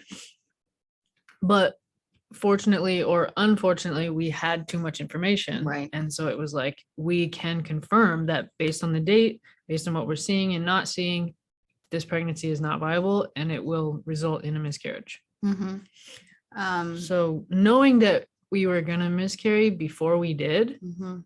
that was trippy. Okay, and that was only because we were doing progesterone and oil shots, which was keeping my body thinking that it was pregnant, because it was a frozen cycle. My body didn't ovulate that cycle, so it wouldn't have known that it was pregnant. So we had to do the nightly shots. Who's we there? Well, but I had to take them Okay, true. to endure your 30-minute shot prep. Tell that story. Oh, Tell boy. that story. Well, the first round we had an 1.5-inch needle. If you want to show them what that looks like. Well, I do, but let's also mention that progesterone in oil is Thick. quite thick. Yes. And so in order to actually inject it, the gauge of your needle has to be a lot bigger than you're comfortable looking at. Like, let's just say that. Yes. This that's is fair. 1.5 inches, yeah? Yeah. Because the other ones were green. Yeah. Okay. So Take off the cap. this thing, no, I don't know. I feel weird about doing that. Here's my Okay. finger, Okay. right? It's large. Just know that it's large. An Y'all inch can and a look. half. No, I meant in diameter, Oh, but yes. yeah, it's freaking long and it has to go all the way in. Yes. But you can pull up like a chart and it will show you like the different Gauges. of Yeah. needles. So you could look at how big that is. But Yeah. the point is, it's massive because you have to push a really thick fluid through it, and also it doesn't just like you're done. It's not. There's like resistance. You gotta like ooh, and then like you have to hold it hold for for 3 three, seconds. yep. 3 seconds. and then pull it out. But that oil is no joke. But it's not even the oil part, it's the injecting part. that sucked, because I got to the point where, like, hey, she was literally taking half an hour to administer the shot, to actually like shoot me with a shot. And Why? I got to the What was my problem? because you were stabbing me, your loved one, with a needle. But But the needle I couldn't even look at. yeah. But it literally took half an hour. So I was like, okay, let's do a countdown. And I'm obsessed with anything airplanes or rockets or space shuttles or anything that goes fast in the air, basically. And so I would play a rocket launch, a space shuttle launch, and I'd come up, and so hoping on one, or blast off or lift off or whatever, I guess it would be lift off. She would inject me, but nope. Yeah, you literally would play the countdown. And then I'd make up my own countdown. And I'd be like, I got it. Yes. I was like banging on my chest, like getting all the hype, the right energy required to like stab someone. Because that's what it felt like, was like, I'm stabbing you. Right. In my mind. Well, I mean, you were. but it would hit like 3, 2, 1. And then I was like, oh, I'm going to do it. But like, I just wasn't over the hump yet Right. in my mind. And so I'd run away back to the living room and be like, nope, I got to pace the house 15 more times. Then I'd be like, you know what, Ash, this is ridiculous. This is so stupid. What are you doing? You're like wasting time. She's tired. Y'all could be asleep. Like, Yes. what's going on? I was also Figure your shit out. tired from the night before shot. So I was like, I think 95% of the time I was sleeping when I had to wake up to do my shot. Because I was sleeping at like 8:30, but I think we did like a 9:30 shot time or something like that. Yeah, we tried to do it so that yeah. it would coincide like with bedtime, Right. but not be too early to where we were out or we had Yeah. evening things going on. But yeah, you're right. I had to You wake would- you up sometimes. yeah. I'd be like, hey, I don't want to stick this metal sharp thing in you an inch and a half unless you're awake. Are you awake? And you'd be like, like, yeah. You'd be like, just do it. Like the longer I would take, you get more and more angry. You'd be like, just freaking do it. Like, quit wasting my time. I want to be asleep. And then I'd be like, But I also Seriously. reassured you that it wasn't gonna hurt because it doesn't hurt. you did. But Like- I'm speaking to the just how utterly ridiculous it was that I took that long. No, I know, but I'm just telling you that I assured you it didn't hurt those times. You did, even though you were lying. You were lying. No, I mean it wasn't great, but it wasn't unbearable. Like, oh my God, don't do it. I don't want to do this. I don't want to be here. Right. The later 2-inch needles. Yeah. Oh my God, don't even get me started on those ones. They did hurt. Yeah. But by then, thankfully, I was so much better at like administering the shots. Yeah. Right. 3 transfers later. No, you got, I think what really helped you was the injection, the stimulation medicine for me when you had to do those for me. I didn't like those. Yeah, you didn't mind them, Oh. but then like right after that, you had to start the intramuscular one. So it's like, okay, just Right. another shot. Well, yeah, but times, 2 inches Right, long. With right, this but- huge, thick thing. Right. I don't know. It was like the quantity of shots that helped me get over it. Yeah. But I think Because- just the monotony of like cycle after cycle after cycle. And sometimes the shots were not convenient Right. to give Oh my either. Like, God. let's talk about that. Not only were you uncomfortable or tired or like actually asleep, but like I'd have something scheduled or planned or somebody's at our house and it's like, we're not even telling people that we're trying, but like I have to figure out a weird excuse to be like, hey, I need to leave this conversation so that I can go shoot my wife with this hormone. And then also like make it seem like I wasn't just going to do that. And I It had was to awkward. excuse myself as well. And yeah, we both had to like somehow come up with excuses. I don't know. Well, It wasn't that smooth. This first cycle, we had to do one at our friend's house right after the pool time or the hot tub time. I think it was like the second day or something like that at Franny's on the floor. Oh shit, in their bathroom. Yeah, cold bathroom floor right after getting out of the hot tub. Oh, that was awkward. I forgot about that. There was Yeah. like, again, cycles past know. are like just out of the memory. Right.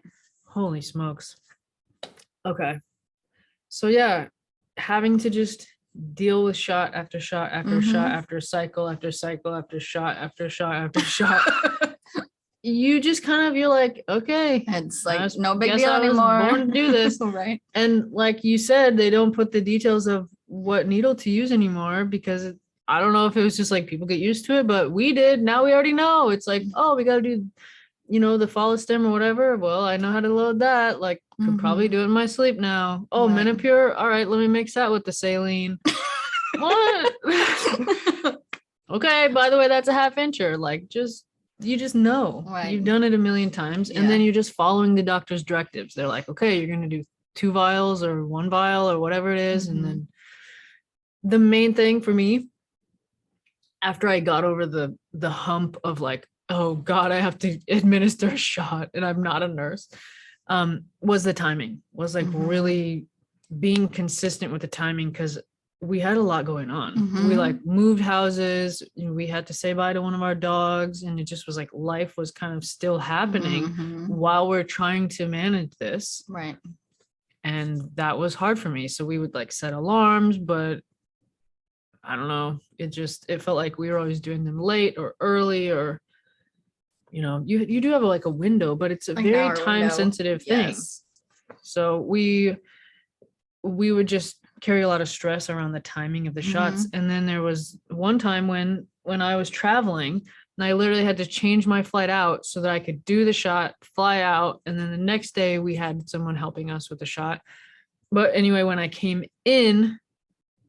flew in back from my travels, then it was like perfectly planned, just in time to administer that next shot. Yeah, you were gone Like, for what? like 48 hours or something silly. It's insane. Like Yeah. the degree to which this has altered Mhm. just the way that we got to Right. go about life, Yeah. and all for something incredible, but like it just was such a journey Mhm. of like learning what we were capable of and how we could navigate each of those challenges every single day, every single night. And like we also learned to look out for each other Mhm. and be like, hey, Danielle, I noticed that we're short on whatever. Or you'd be like, could you pick up the prescription? And we would just like, we would tag team the whole thing. Right. Because you would notice something was short, or I'd be picking it up. Mhm. And then we were constantly doing inventory. Because Right. it's like, well, shit, I don't want to get to that time. Right. And it's like, I don't have the freaking needle I need. And that Oh, happened that once. did. Oh my God. That was a trigger shot too. Oh man. Oh man, that was brutal. That And my was- mom was there for that one. Of all the shots Oh. to mess up, It was a it's friggin- probably that one you don't want to do. Yeah, You for don't want to sure. mess that one up. because that, especially with the timing of that one, for sure. Yeah. So what did we do? How do we get through that? We called the pharmacy at the university, and they said, "Well, what do you have on hand?" This is like that classic scenario where you're freaking crash landed on Mars, and it's like you call NASA, or you call Houston or whoever, and you're like, I'm stranded. We've crashed. There are casualties. Help me get back to Earth. And they're like, okay, give us 5 minutes and a list of all your assets. Yes. What have you got? It's like, I have a blue marker, 4 Band-Aids, one more cheeseburger, but I already ate the bun, and You ate the bun? 3 What? feet of rope. I don't know, just making up random I know, things. but you said, but you already ate the Oh, and I'm bun. wearing a belt, right? But you didn't think of the belt until like 3 minutes in. They're like, Yes. oh my God, we've already planned out all these scenarios to get you back to Earth, but like we could have used the belt. Right. So the point is, like, inventory is very important. Yes. Absolutely. I feel like I just described a movie. I Yeah. think that was a movie. Yeah, that sounds very movie-like. Okay. I don't know. Someone could help me come up with what movie that was I just described. Kind of, I mean, it kind of reminded me of the Martian, but that really wasn't it. Does he call and they help him? I with- don't remember. do It's this, been do so that? long time since I've seen that. Okay. It's been too long, apparently. But I think it was that movie. that sounds right. Shall we get back into it? The nitty gritty. Found out that it wasn't going to be viable. Yeah. So we had 3 options. Right. We could miscarry naturally, which meant just stopping all the medicine, estrace in the shots. We could take a pill to induce a miscarriage, or we could have a DNC, which is a surgery option. And there were implications of the DNC because it could possibly scar, and it could, what's the word? Could prevent or could cause issues in the future trying to get pregnant. So we're like, nope, don't want to do that. Although it could have been done and you didn't have to worry about all the pain and whatever, physical pain. Well, I don't know. Whatever. The cramping, I guess, is what I was talking about. Didn't want to do a pill. I was like, okay, I'll just do the natural way. And that's what we did. So that the appointment was on Friday and I started miscarrying on Tuesday and had the worst pain of my life on Wednesday. All I wanted to do was cry, didn't want to work, force myself to work. I felt like I had no other option. That's a whole different story. We'll never forget that day.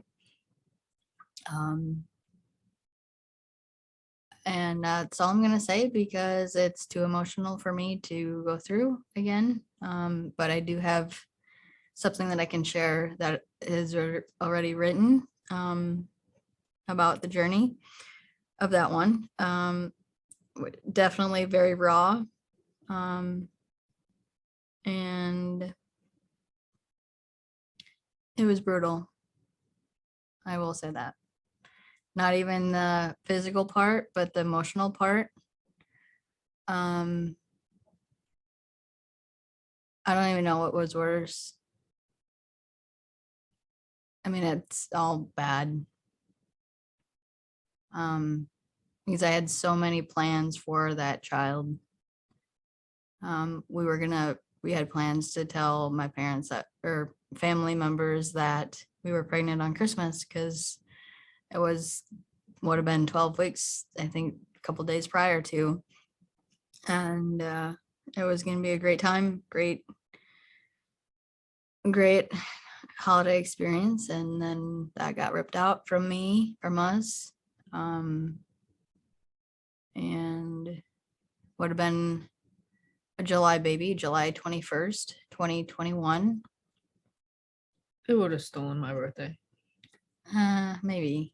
It probably would have stolen your brother's, actually. To be It was honest. gonna snatch up one of them. Yeah. And just having all those like memories stolen from you that you never got to experience with that child.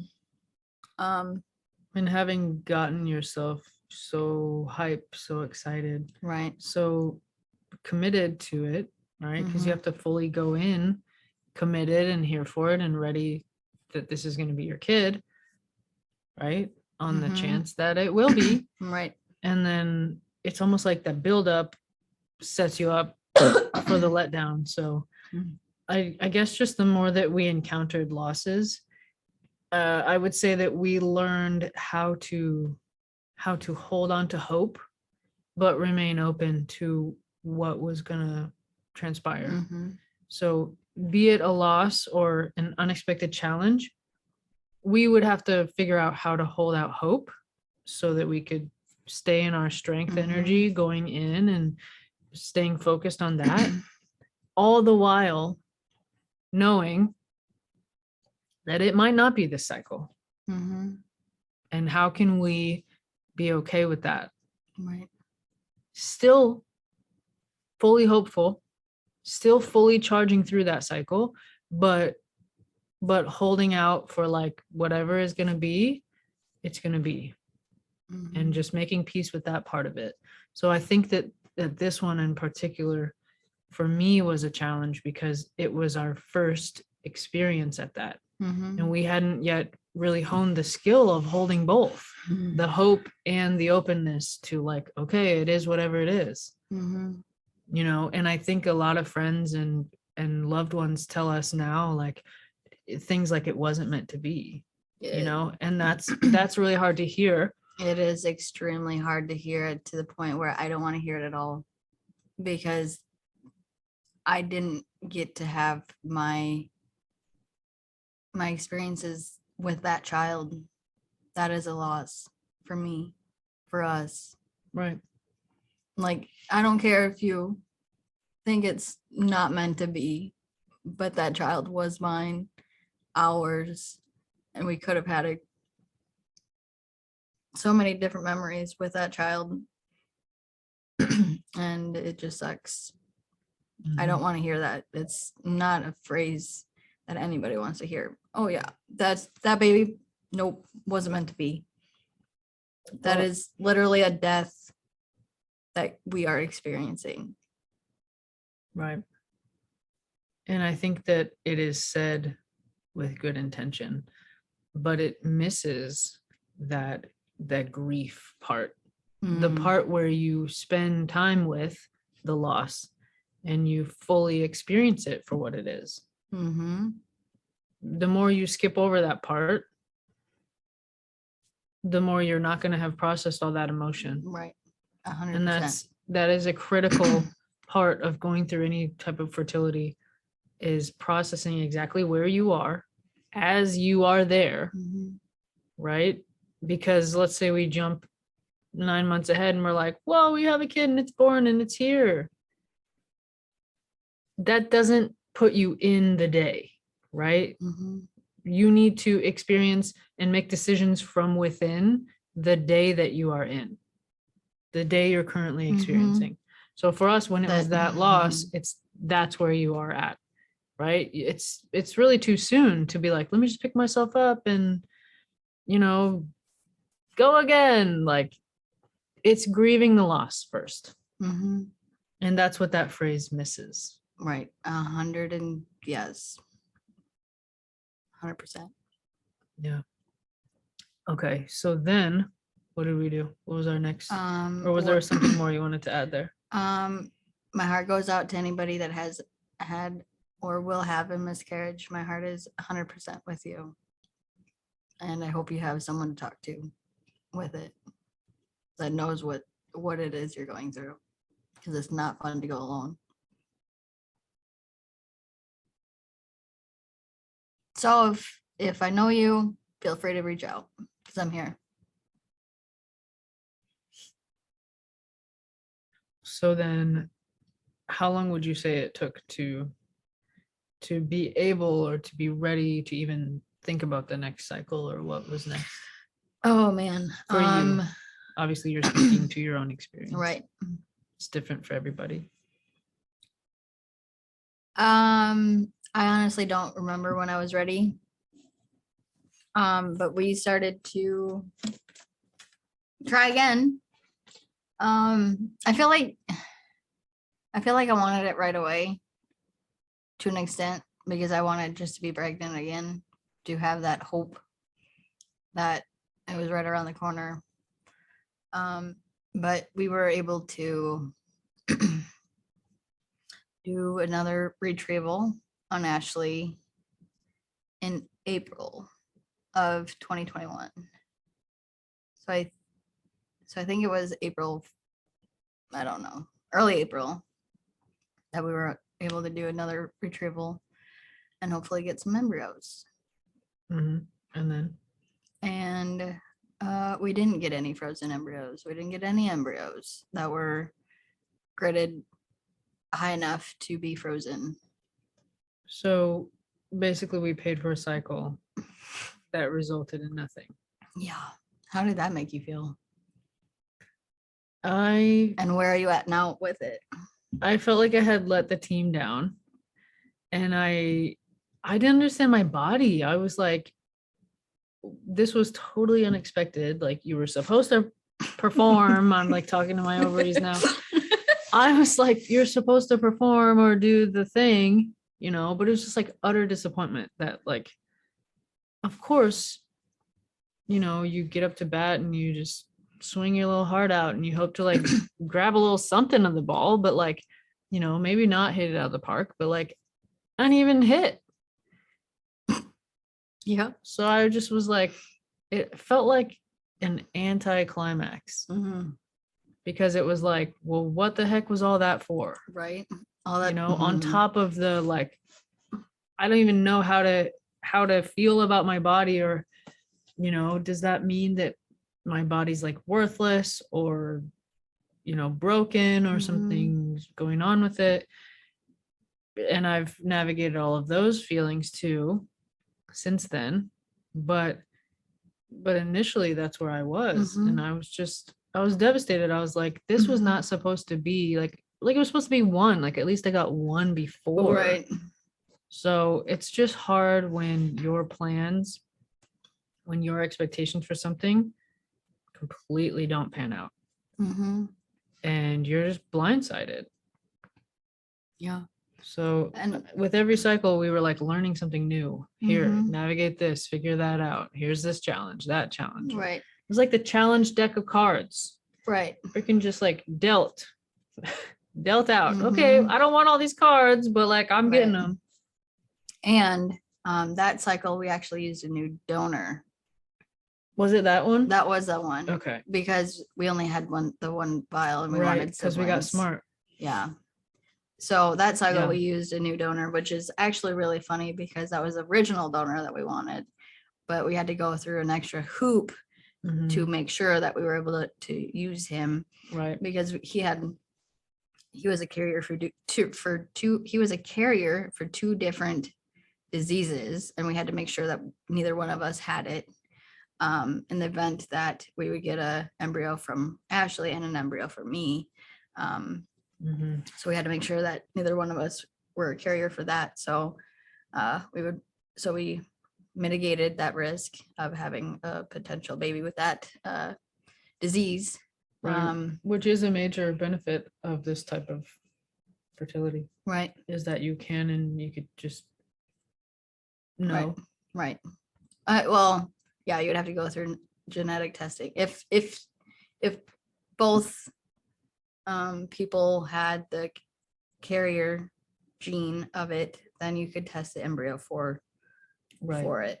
The specific embryo. Yeah. And that's not to say that, heterosexual couples cannot do genetic testing. Right. They do and they can all day, Right. every day. But what I'm saying is that this type of fertility is just inherently, you're looking under the hood. Mm-hmm. Like that's just what you're already doing. So it's like you're already asking those questions, and not every hetero couple is necessarily step one going to be like, well, what are your genes looking like? Right. Like it happens, but I think more often than not, it's kind of like an afterthought, Mm-hmm. and it will just happen circumstantially, like, oh, now we need fertility help. So Right. now let's look into the, but Mhm. we don't necessarily have any other option in terms Right. of a biological pregnancy. So Right. it's just you're in there, you're getting the information, and so Right. you just know. And for our donor, like that information was just readily upfront Mhm. available to us. Right. And the genetic testing on ourselves, we had a bill, well, not a bill, but what is it, benefits of explanation thing or whatever, the EOB from the my doctor was, I think it cost like $4,999 or something, and Mhm. my insurance apparently covered that, which thank you, because I think that's the only thing that it was covered. Yeah. So we got that taken care of, and then you had some luck with the VA on that one, or Mhm. somebody. You Yeah. had luck with that. So So that was another Yep. expense that we were not expecting to have. Thankfully, we didn't have it, but we could have Well, right. incurred it because I didn't know the benefits or costs of the thing. I just know that we needed to do it. There's like the baseline expense of IVF, and then there's everything else that you might probably Right. need. Right. Oh, and Genetic testing was one of those things. yeah, and ICSI for us. That was what I was going to bring up next. Yeah. Who even knows what that is? It's where the sperm doesn't naturally fertilize the egg, and so they inject it. Technically that's still not a fertilization, to get really specific, but that costs money to do. Right. To take a needle, to be like, okay, Put them and together. It's called ICSI. I have no idea what that stands for. Intracyto. You're going for it. Intracytoplasmic dissemination. I don't know. Injection. Let's just say Yep. the eyes injection. I don't know. Let's that go for sure. for it. Anyways, We can check later and whatever. what Or is you can it? check. What does it cost per cycle to do ICSI? Oh, Which is an elective thing. An it add-on. was. Is it? I want to say 1,200, 1,400, maybe a cycle. More than sperm.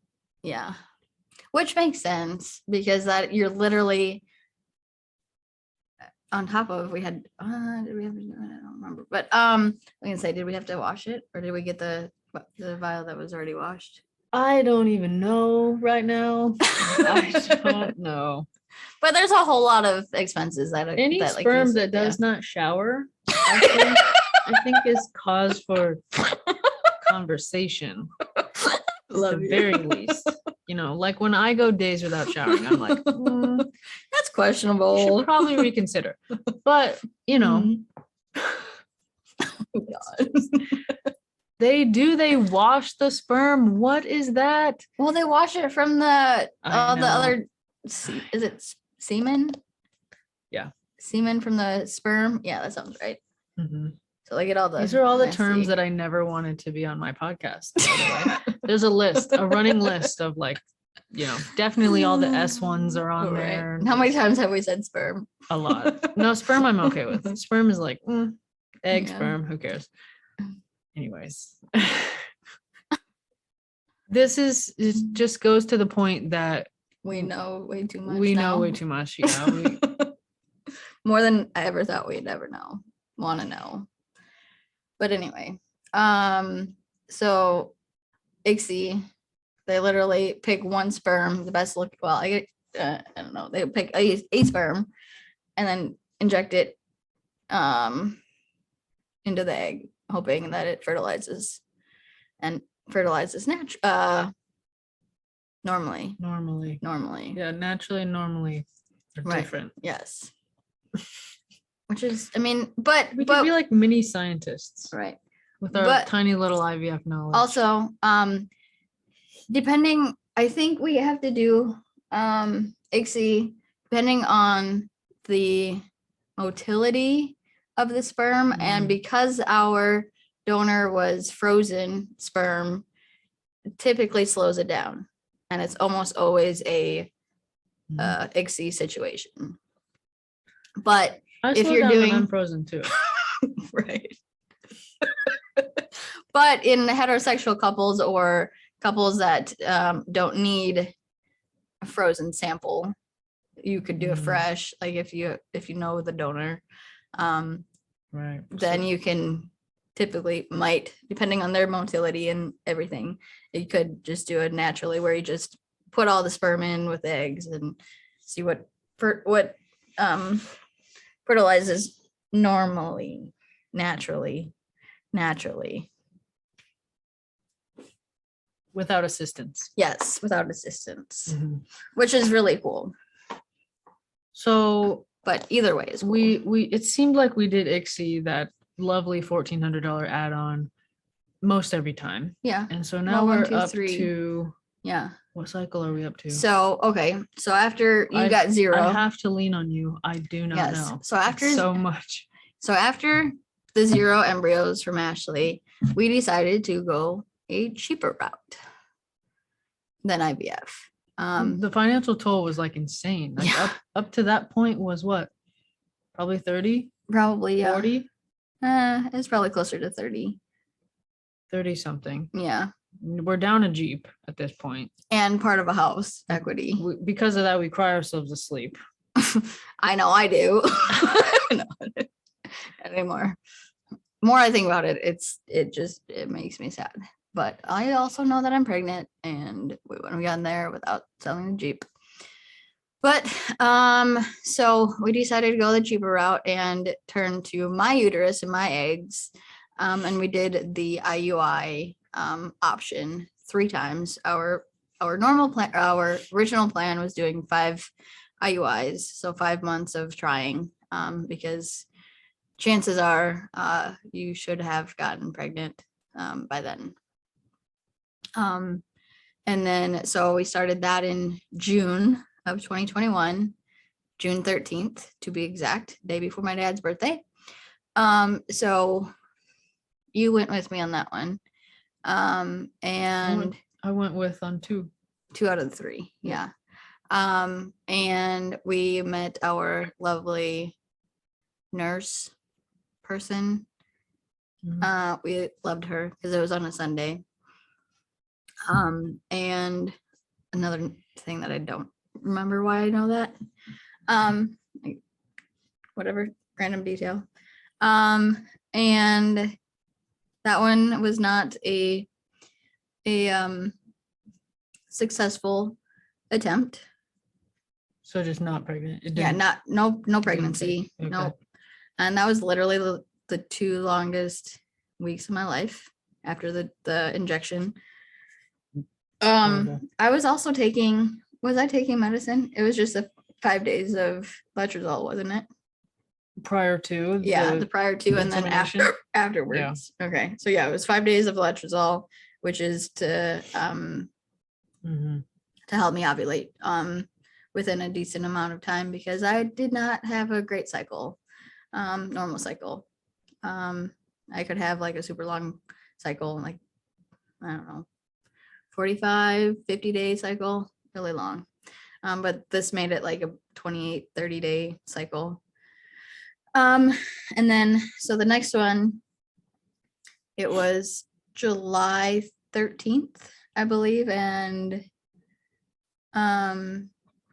that was the month that we moved. We were in between houses, Literally homeless, homeless. trying to get pregnant. Yes, which was really interesting because I was doing home pregnancy tests, like what felt like all the time. They were filling the garbage cans. Yes. They were the cheapy ones though. It was all the time. I'd come home and you'd gone through like 14. It was not that bad. Come on. What the first 13 didn't satisfy you, just needed that 14th one. Don't be lying. It was a lot. It was a lot. And we'd have them But like it was also stashed in the van down here. We got some upstairs. Like, what? There's no shortage of pregnancy tests.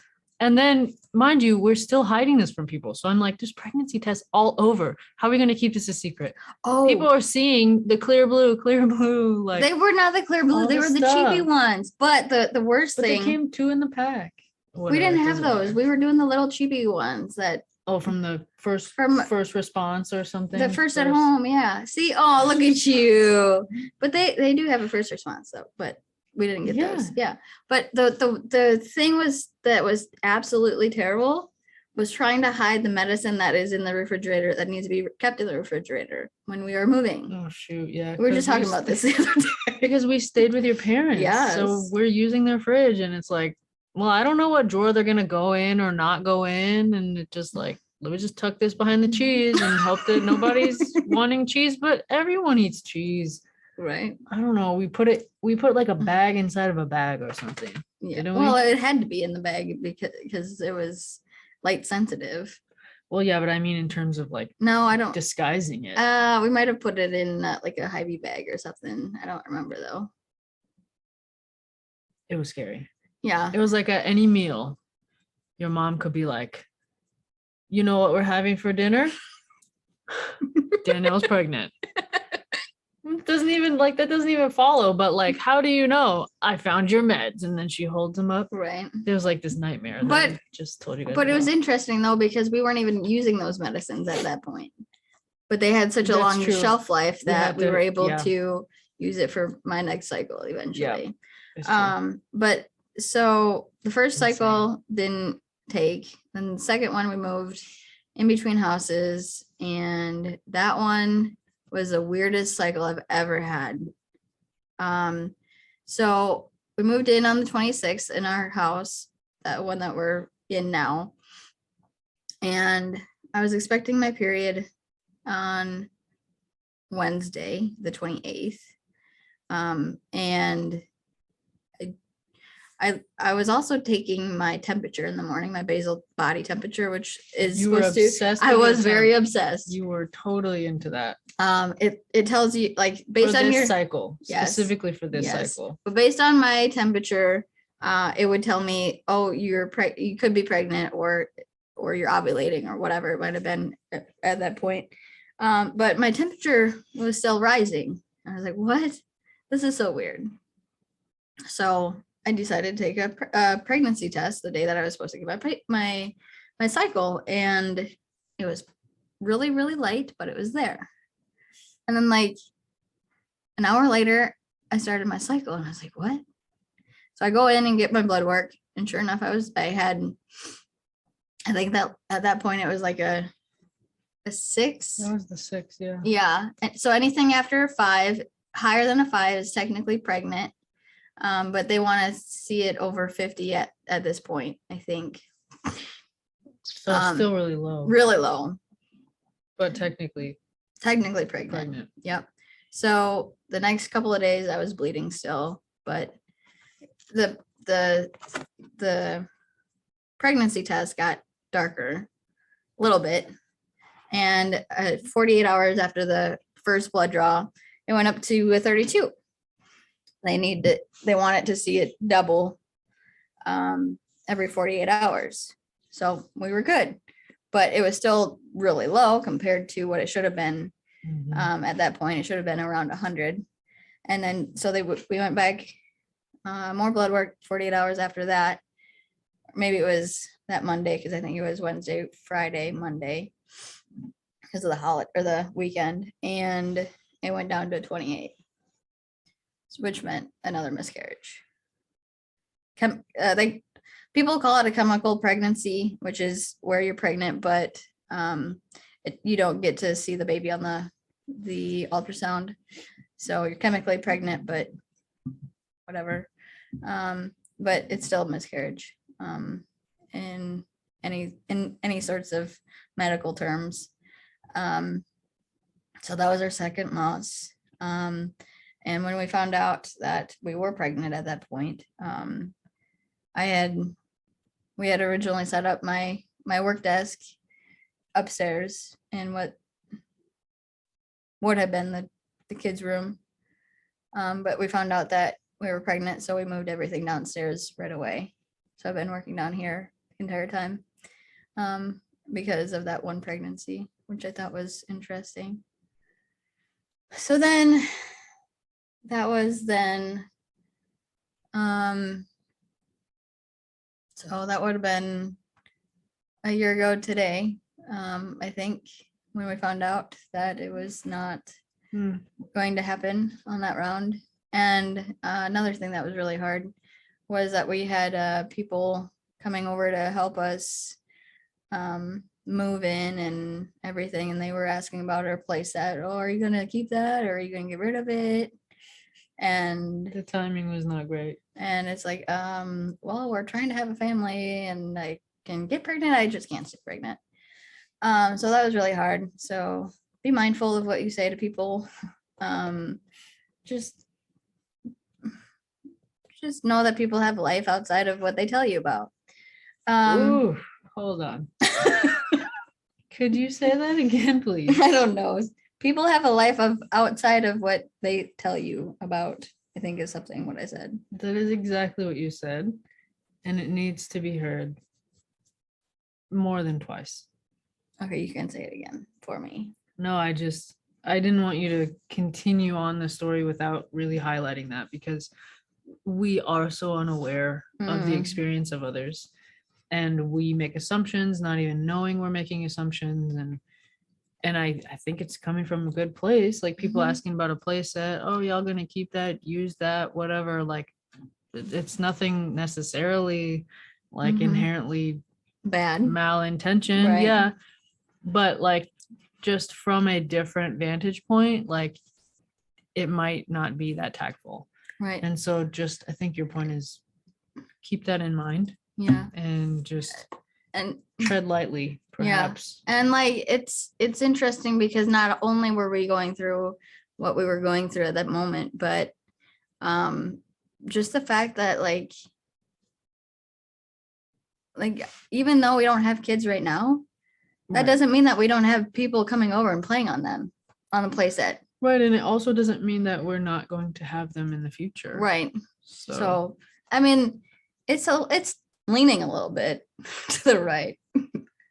Structurally. The playset is totally needing inspection. Yes.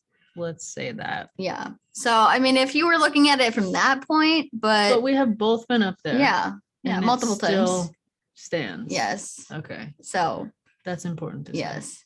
Okay. So just like structurally, if you're talking about that, yeah, go for it, whatever. But like if you're talking about having kids, not having kids, just keep it to yourself and come back later and see if it's still there. You know? Is it really that important if we keep it or not? I mean, heck, our dog was on it. That is She true. likes to play with it. That's true. It took her 3 attempts and she made it up the stairs. Yeah. So like maybe it's for our dog. So what? She would do the stairs with her front paws, but forget to like do the God. stairs with her back. And so it would result in her just doing this. And then she would get to the point where her back paws are touching the Mhm. steps and it would just like reject her. Right. But she kept trying over and over and over. Mhm. It was kind of inspirational, actually, Yeah. Absolutely. and painful to watch. Yeah, but I But she didn't see finally that. ultimately made it up. Yeah, I didn't see that. I think I was down with COVID when she did that. It was the cutest thing. And then I encouraged her down the slide. Oh. But she Did was she scared like jump? a tiny toddler. Oh. Well, she didn't know what the slide was going to do. So I went first. It's the weirdest thing when you can like demonstrate for a dog, like what's Mhm. going to happen. So I go down the slide and then I'm like, come here, come on, come on. And she's like, I just saw you do this, but still not that into it. Also, I'm covered in fur. I'm going to get static electricity, Oh, which she did. jeez. But she she did it. Aw, And I tried to like catch her, but she was gaining momentum. I and bet, She just, yeah. phew, man, off that's the really slide. hard trying to grab a child from a slide before Yeah, they they hit get the going Yeah, I fast. know. I did that with Ava, and I was like, oh my god, this Oh, is intense.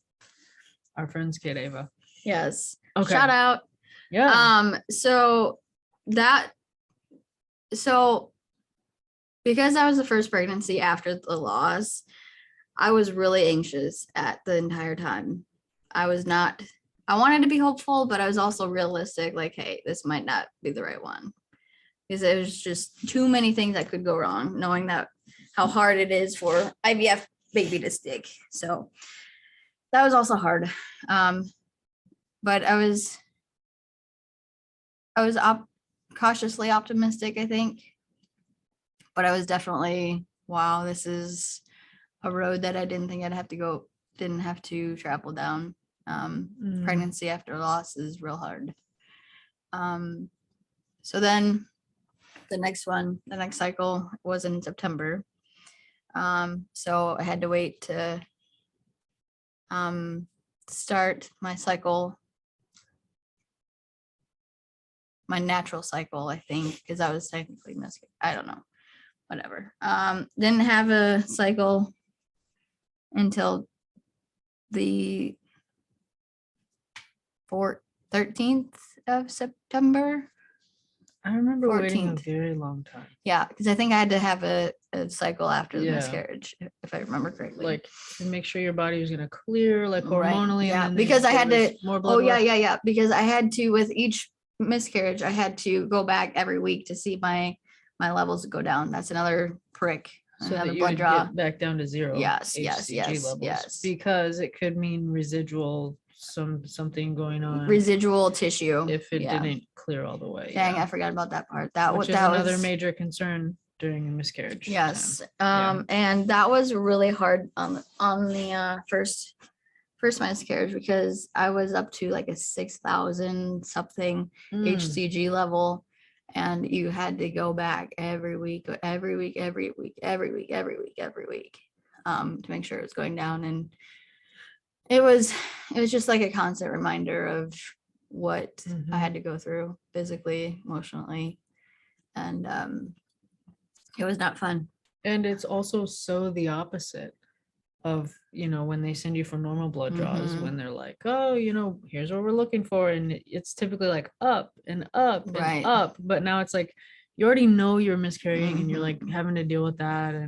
But now you're literally having to go and check that you're going down and Right. down and down. It's just like, that will really mess with you psychologically. Yeah. And yeah. And it's like, oh, let me give you my $100 for you to check my blood, because every single blood draw, it was $25. $100, Yeah, I $100. think it was Oh, with 25, with the ones that were covered by your insurance, but Right. there for a while we were paying for the ones Right. straight out of pocket, $100. Right.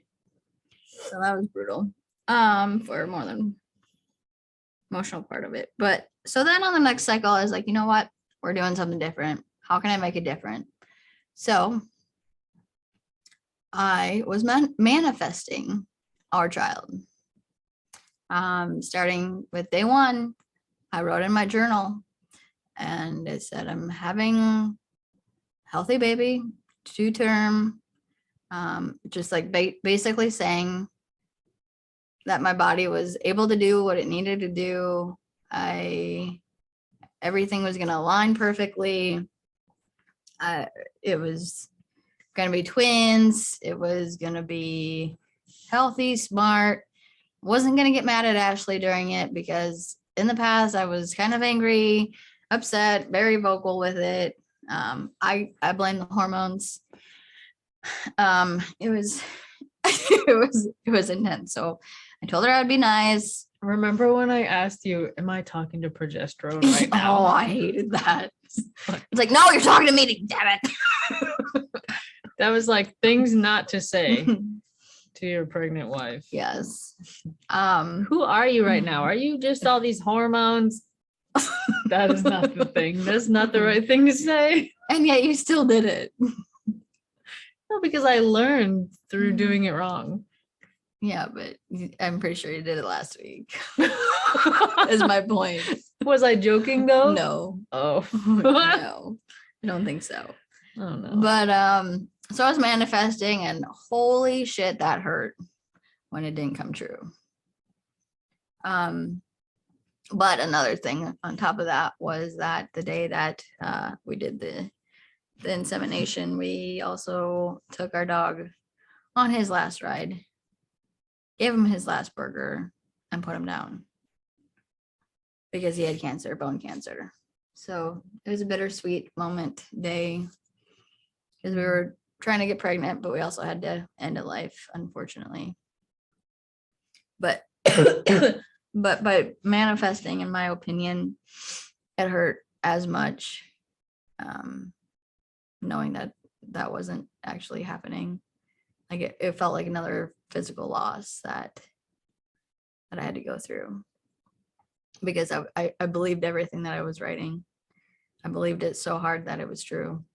And I was like, damn, why did I do that to myself? So don't recommend. Well, but here's the part of the conversation that is holding out hope. Right. And so to a very large extent, it is important to stay hopeful. Right. I know. Despite the very near possibility, which for you it turned into a reality, that you could lose. Mm-hmm. Right. Right. But it is that hope that keeps you going again. Right. Is it not? No, it is. Right. So for like, sure. To me, manifesting is just like tapping into those things that you want and experiencing them emotionally as if you already have them. Mm-hmm.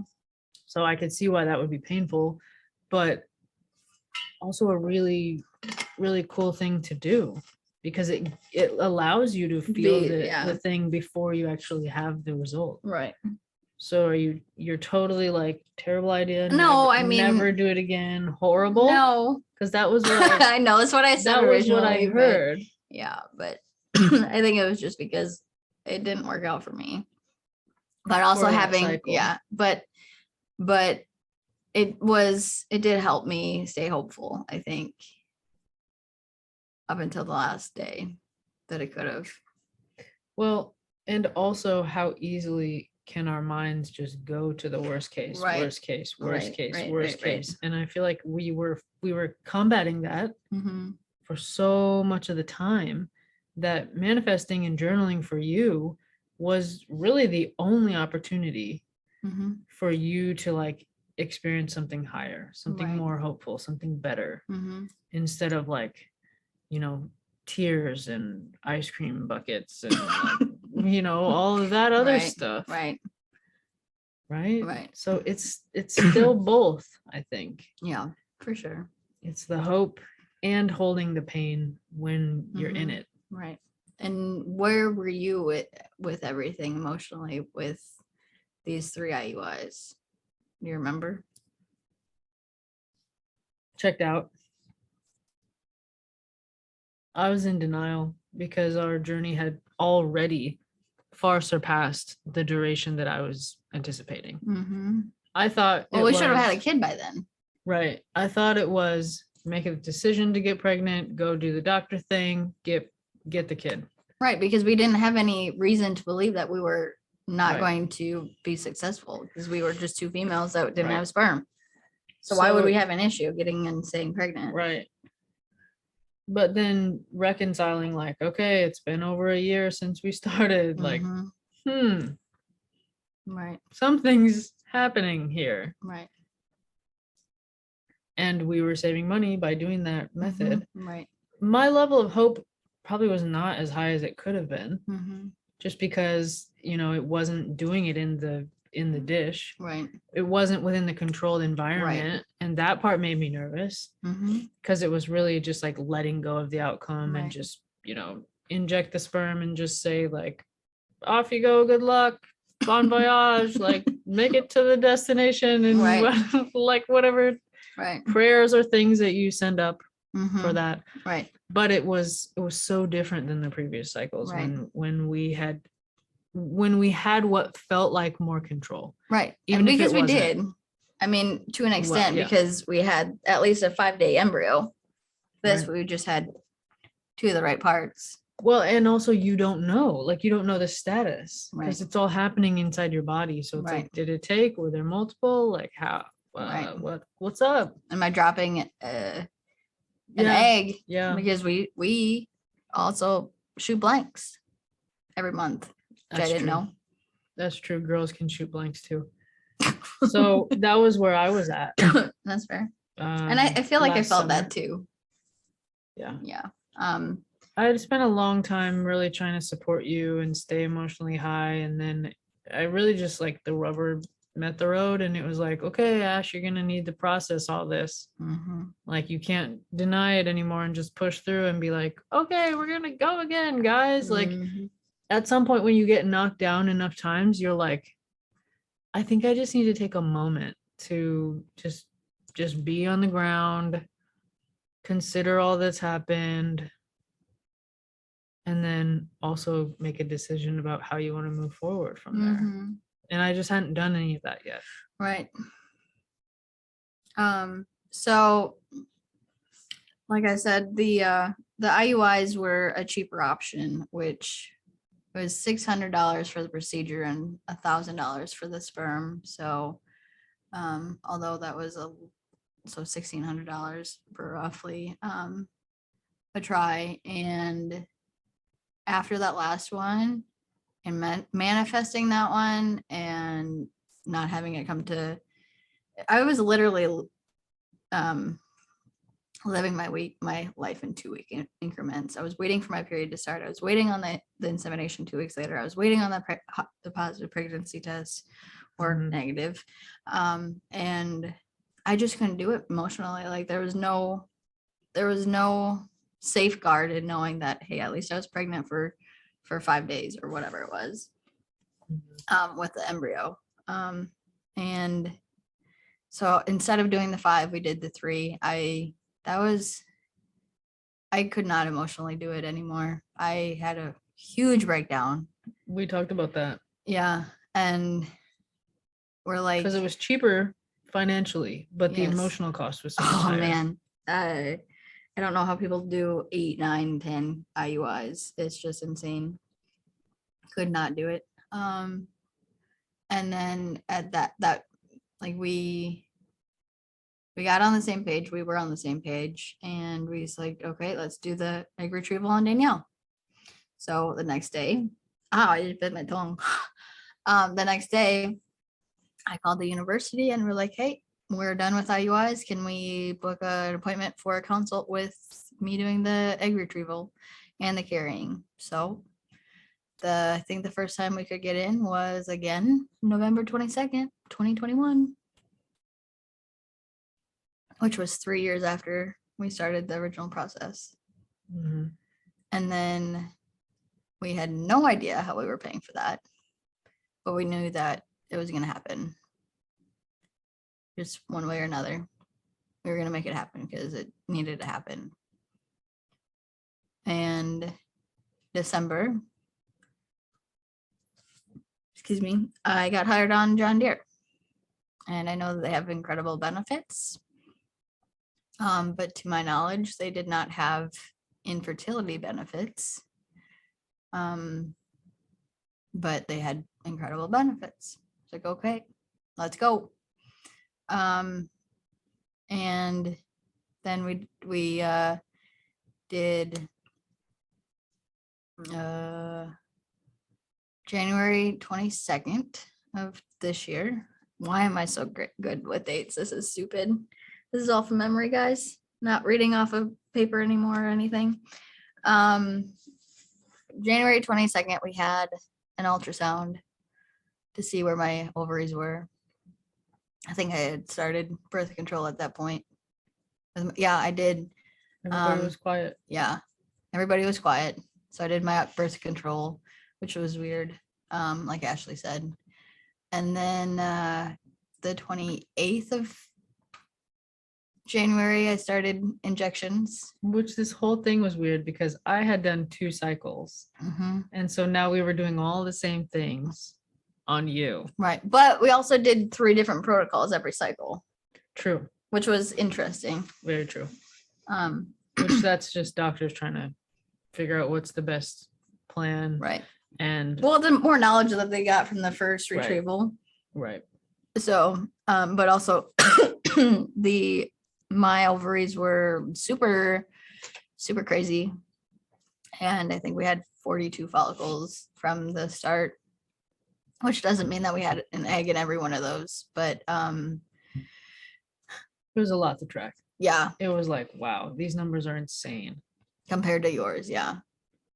Like I felt like we were at the appointments like 3 times as long as yours.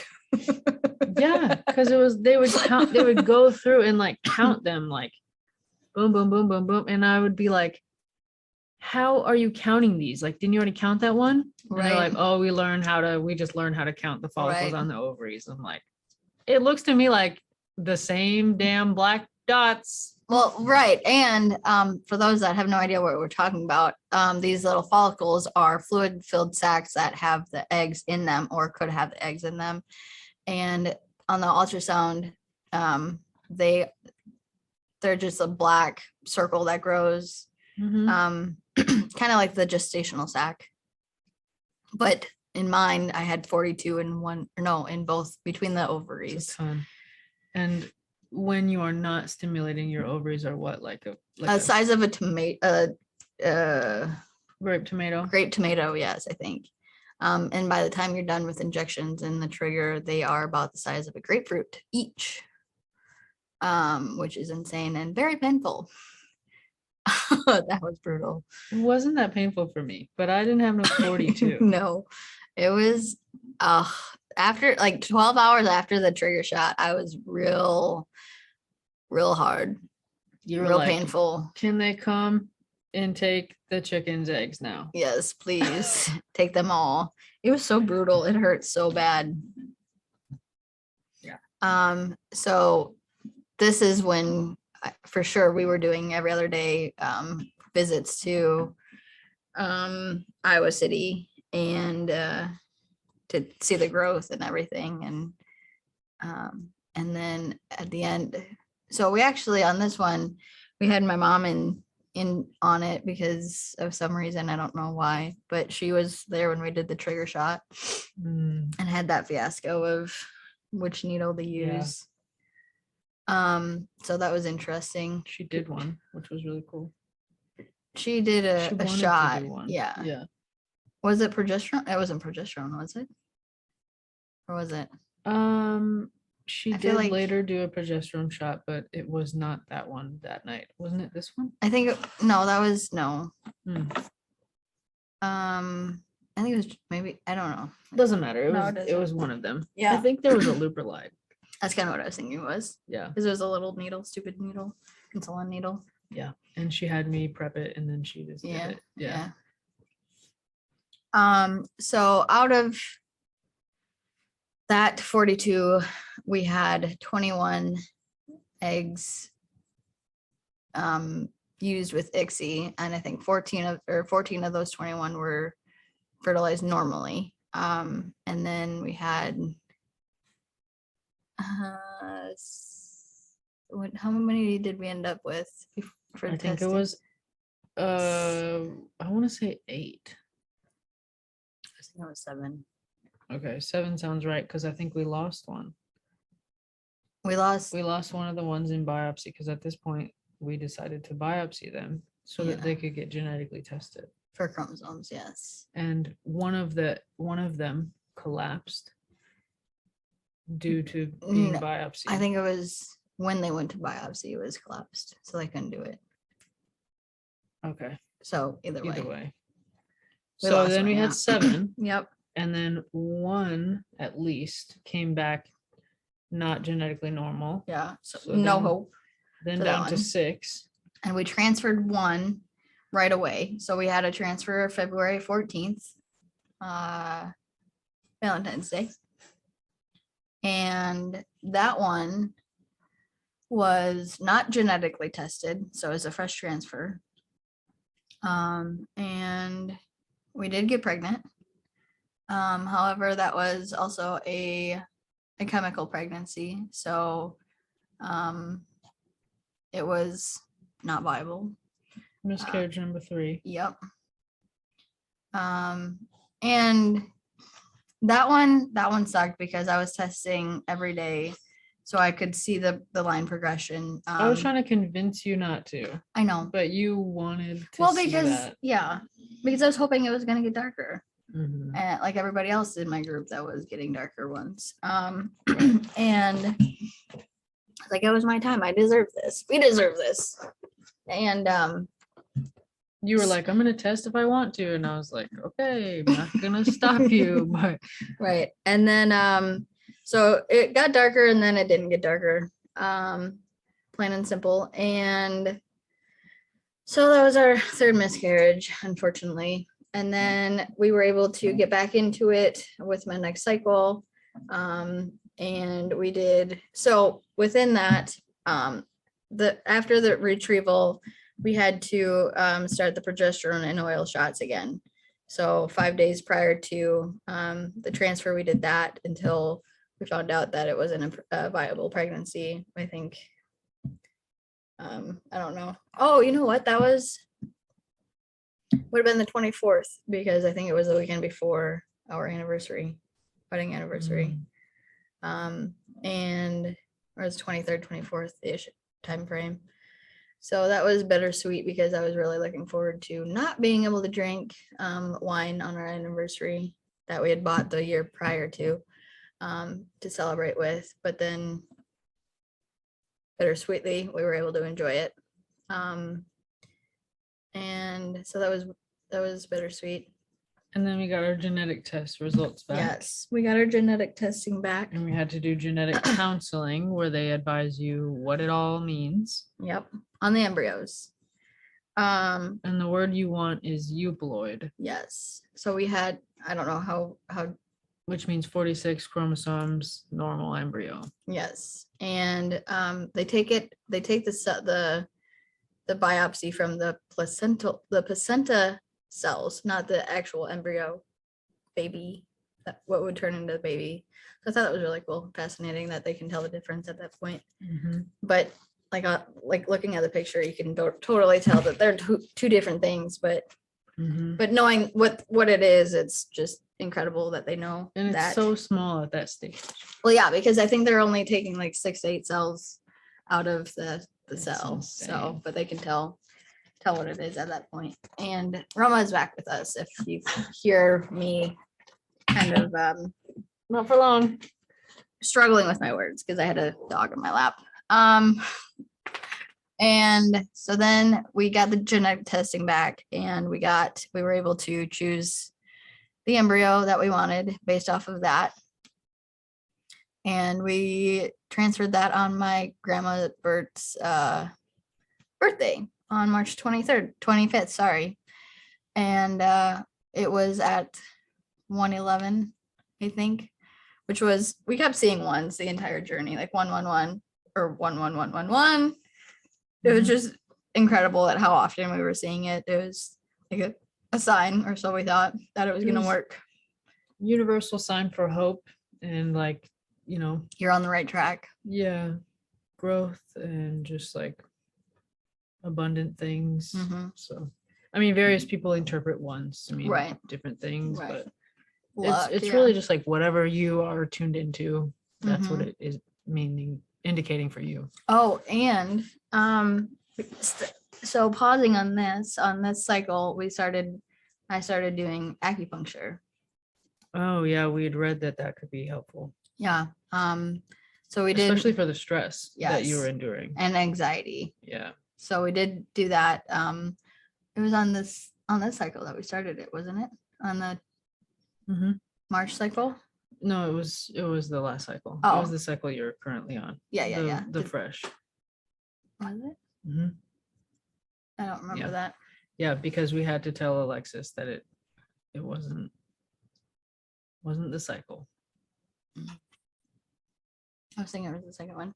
Anyway, it doesn't matter. We did acupuncture, so that was more needles that I got pricked with. That's true. We should include that in our total. Right. I mean, it's true. It's a needle. But whatever. And then, so this one we tested. We got the embryo, picked it Genetically out. normal. Yep. And this one did not take. Did not even implant. So not even a little bit of hope in that one. Which was completely unexpected. Yeah, because it was genetically normal and And we were like, we just paid for this genetic testing. Why did we do that if it wasn't even going to take? right. So that was really, really hard to hear that it didn't stick. And then we found out that a genetically normal tested embryo only has a 50% chance of making it to live birth. Which I was like, what? That's insane. I had no idea it was so low. Like, you have a genetically normal embryo, but why isn't it here? Why isn't it sticking? But just because you have a good embryo doesn't mean that you have a good uterus at that point, or whatever it could have been. Mm-hmm. So that was interesting, hard. And then we had, so that was, when was that? That was 3/25. So April. So we started the cycle again. Started, and with all these cycles I had to do 2 or 3 pills of estrus during all of it. So I was literally continuously on medicine, some type, except for when I was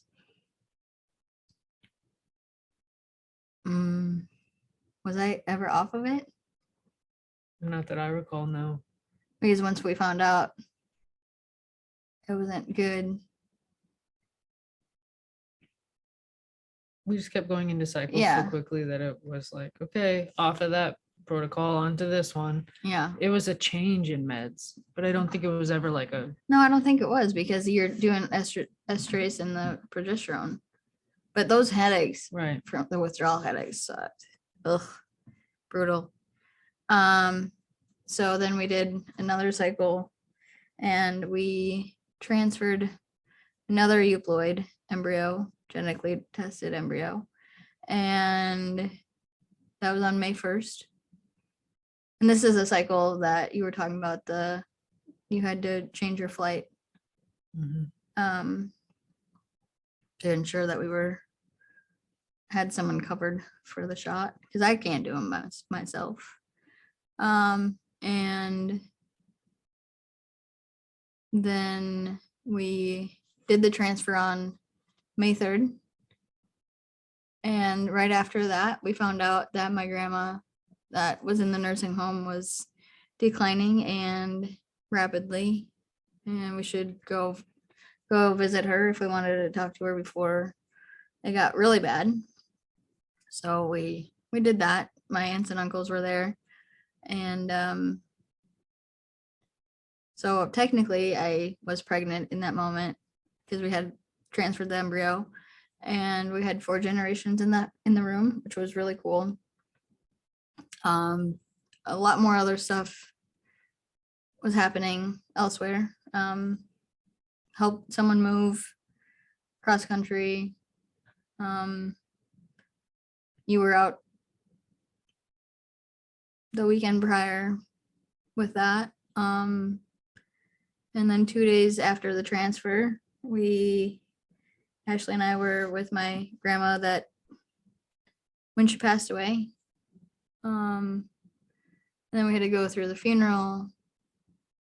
And then on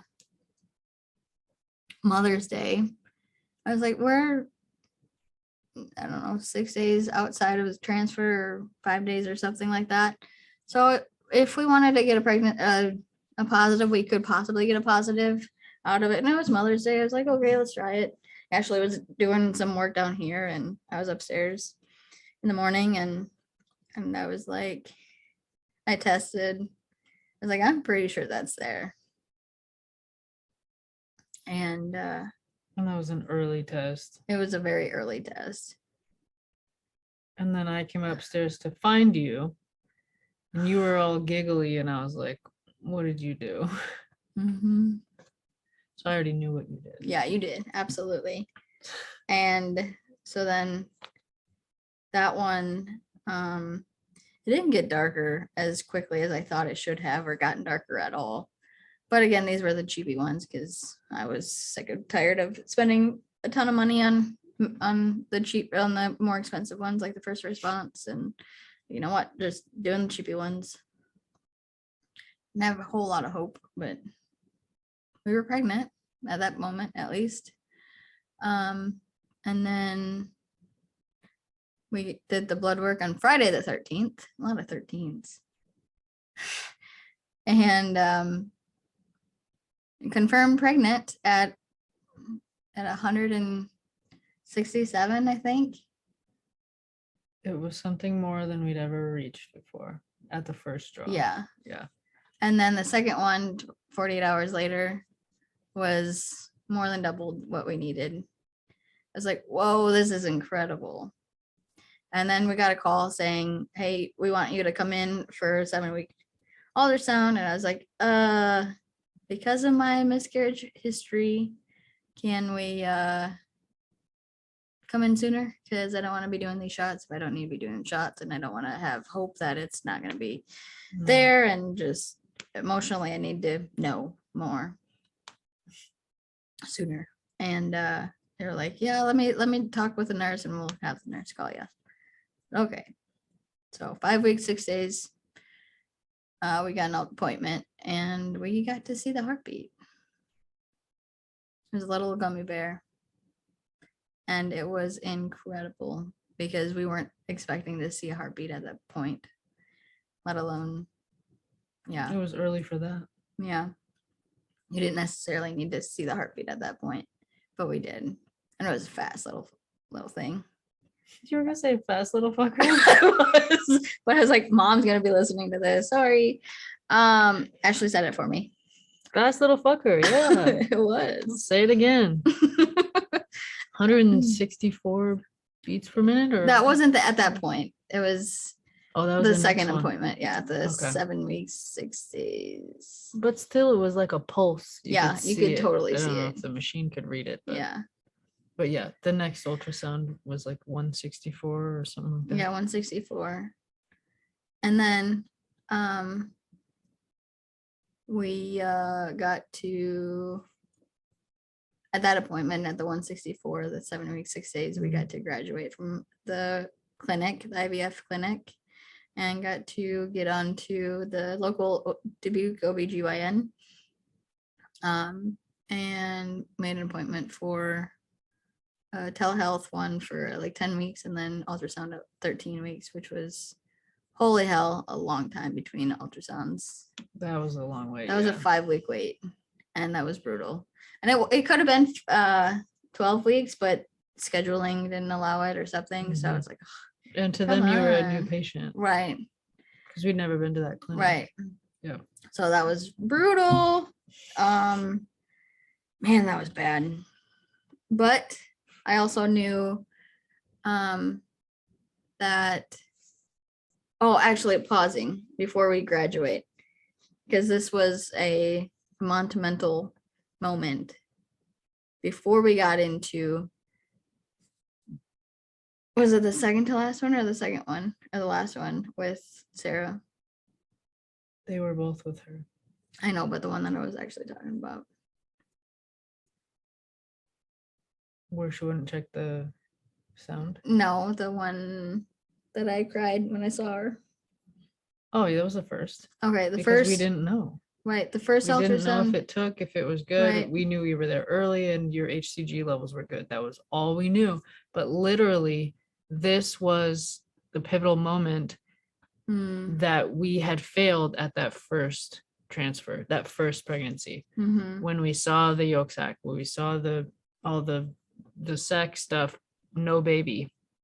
So we were like super triggered, super, on edge, anxious, because we'd been here before.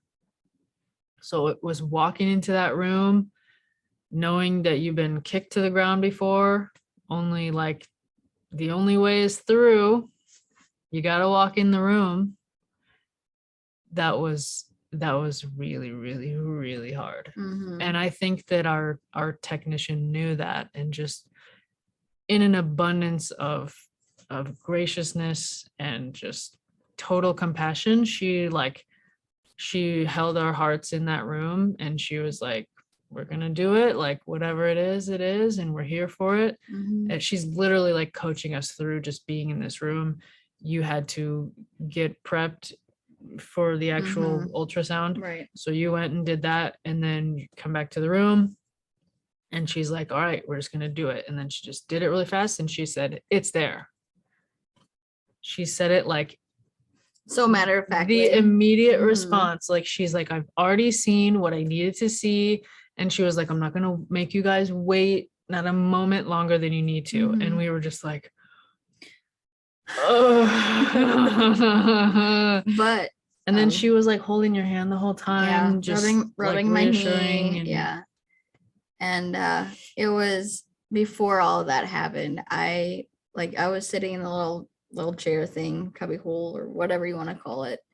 And in the waiting area. Yeah, in the waiting room. And I was like, please, please, please be Sarah. Please be Sarah. Please be Sarah. Because we, at this point, we have we're besties with her. Like she knows our entire journey because she's been there with us. And I was like, please, God, please, please, please be Sarah, because I need this woman on my team right now. Like, I don't need someone that's heartless right now and doesn't know your journey. Yes. Not that other people on the team would be heartless, but right. It just means so much when they've experienced the moments with you. Right. They've shared that.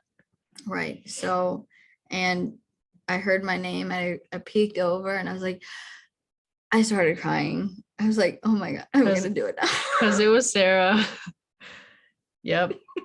And then you know what she did after that appointment? She was like, you guys are back in whatever, a week 2 or weeks, 2 weeks. And she was like, I'm going to make sure I do your scan. And she was. Yeah. She was like, I don't even know if I work that day, but I'm about to work that day. Yeah.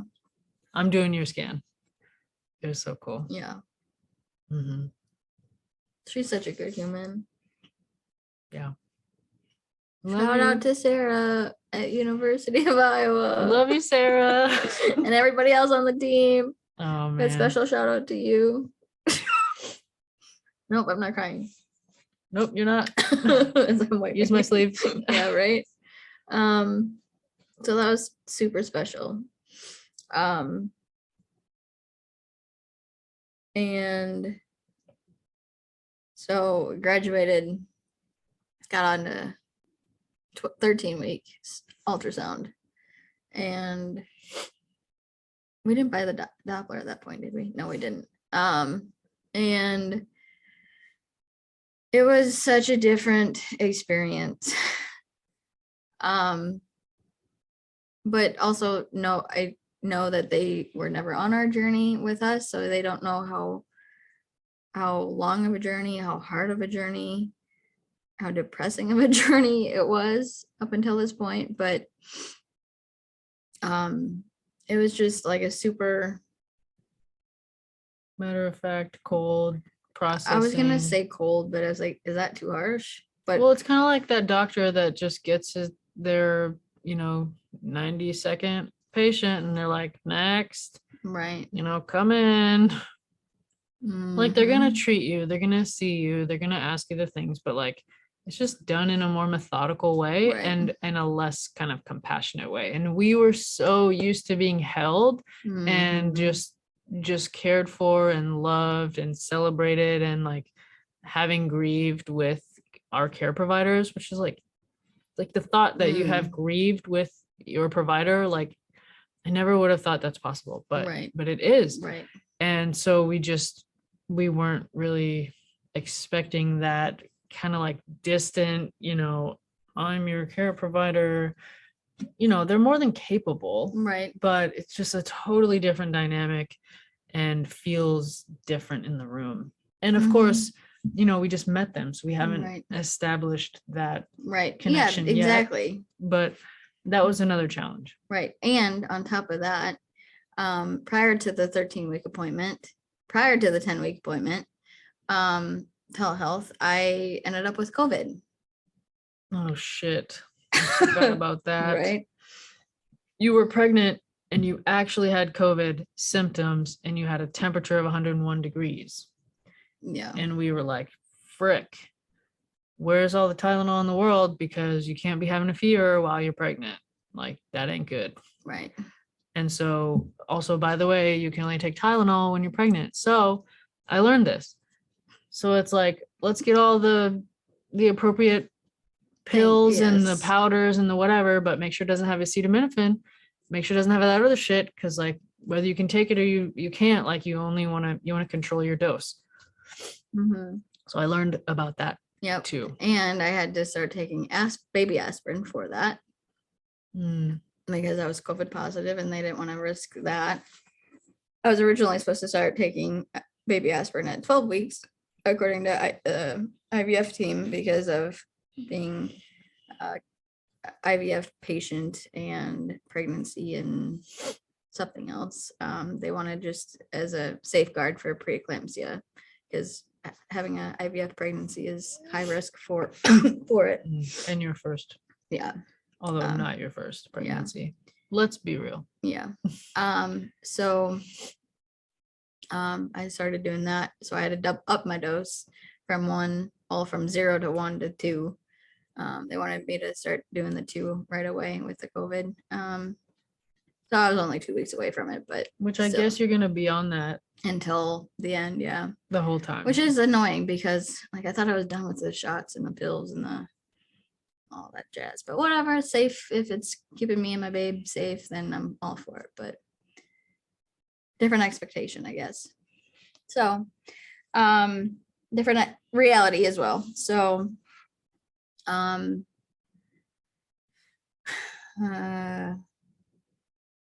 yeah, I guess. So where are you at with it all now? Oh man, I am still trying to celebrate every day that I'm pregnant. We did buy a fetal Doppler that we have used a couple of times to just hear the little heartbeat. Just because, and just kind of like a peace of mind that it's still beating. But I think it's more so of just being able to hear it because we waited so long to hear it because it was too early to do it on the ultrasound safely. So we had to wait until the 10 weeks and it was only like 2 seconds that we could hear it. It's cool to do it on our own too. Yeah. To be able to just decide like, oh, let's do it. We don't have to go to a clinic, wait on someone, pay a bunch of money. Like, it's a $50 tool that we can use whenever we want. Right. Well, let's clarify that. Let's say we can use it whenever Ashley can find it. Wait, oh, the heartbeat, you mean? Yeah. Yeah. Well, because there's so many. I'll find it, but it's like it's like on the other side of your body.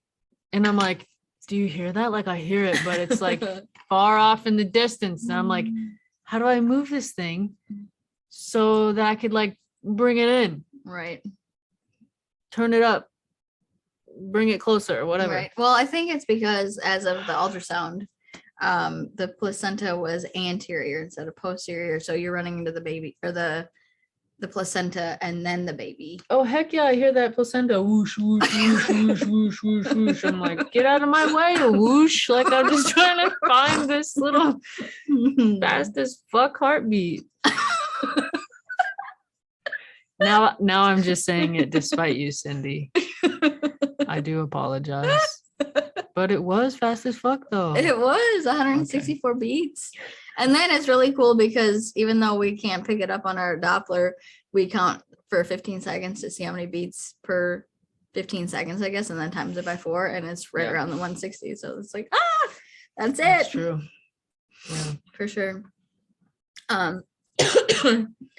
So on a happier note, who was the favorite person that we've told so far in person? Whose reaction? I love them all for different reasons. I know it's like the ultimate cheese thing to say, but it's so true. Like, I love the ones that take a moment and they stare at you like, and then they're like, are you serious? Yeah. Like really? Right. And they just need that moment for the shock. So like your friend was like that this weekend. Both of my brothers were like that. Yes. And Precious for different reasons, but like just that shock moment. Oh, Alex was like that too, for sure. Your mom even. Oh, she was to so an extent. Like, I think we need to talk about her reaction, as a standalone, but it's definitely lumped in the like, oh my God, are you serious? Just like those moments with people, it's like they let themselves go to this joyful place and like celebrating us. And that has been so comforting at the back end of this really long journey, because nobody knew, right? They didn't know to like need to encourage us or donate $100 or $1,000, right, or $1,000, like whatever you want to send our way. But we were not sharing, and so now to be able to share it and to have them immediately be like, oh my gosh, that's like amazing, and they're so joyful, like on our behalf. It just it meant a lot. And just creating little gifts, little things that we were going to do for people and the ways that we were going to tell people. It also was really, really special to me to go to your family reunion and just like, we were like bouncing off the walls, like trying to keep it secret from the room at large. Yeah, that was, but totally like hard. Snatching up people one-on-one. Yes. Outside the doors that were leaving. We would get really, really tactical with this. And everyone had their own moment of wow, you guys, like whatever it was for them. And we get to hold each one of those now. You're pregnant with cheese? Oh my God, your great aunt. Your great aunt. What did I try to tell her, like across the table? And I said, we're expecting our first child, I think. Which sounds nothing like cheese. She said, what? You're pregnant with cheese? Well, but I think she was saying that we were eating too much cheese, which is something I would say. Right. But I was like, oh no, she really didn't hear us the right way. And then I was like, what did we say that sounded like cheese? So I think I went over and I just explained to her, like, what we said was not cheese, nothing to do with cheese. Danielle's pregnant. Oh, what? Right. Like, it was precious. Don't know where the cheese came, but then there was like hysterical laughing. Yeah. It was fun. Same question to you. Is there one that stands out, or do you just I think enjoyed it all? I for sure enjoyed it all, but I think the one that I was really hoping for at like every point of the entire journey was to get my mom excited, like surprise her with it. And this pregnancy would not tell her that we transferred. So intentionally. Yes, intentionally, which was why we were struggling to figure out how to get the shots done when you were out of state, even though she could have done it, but we didn't tell her. Right.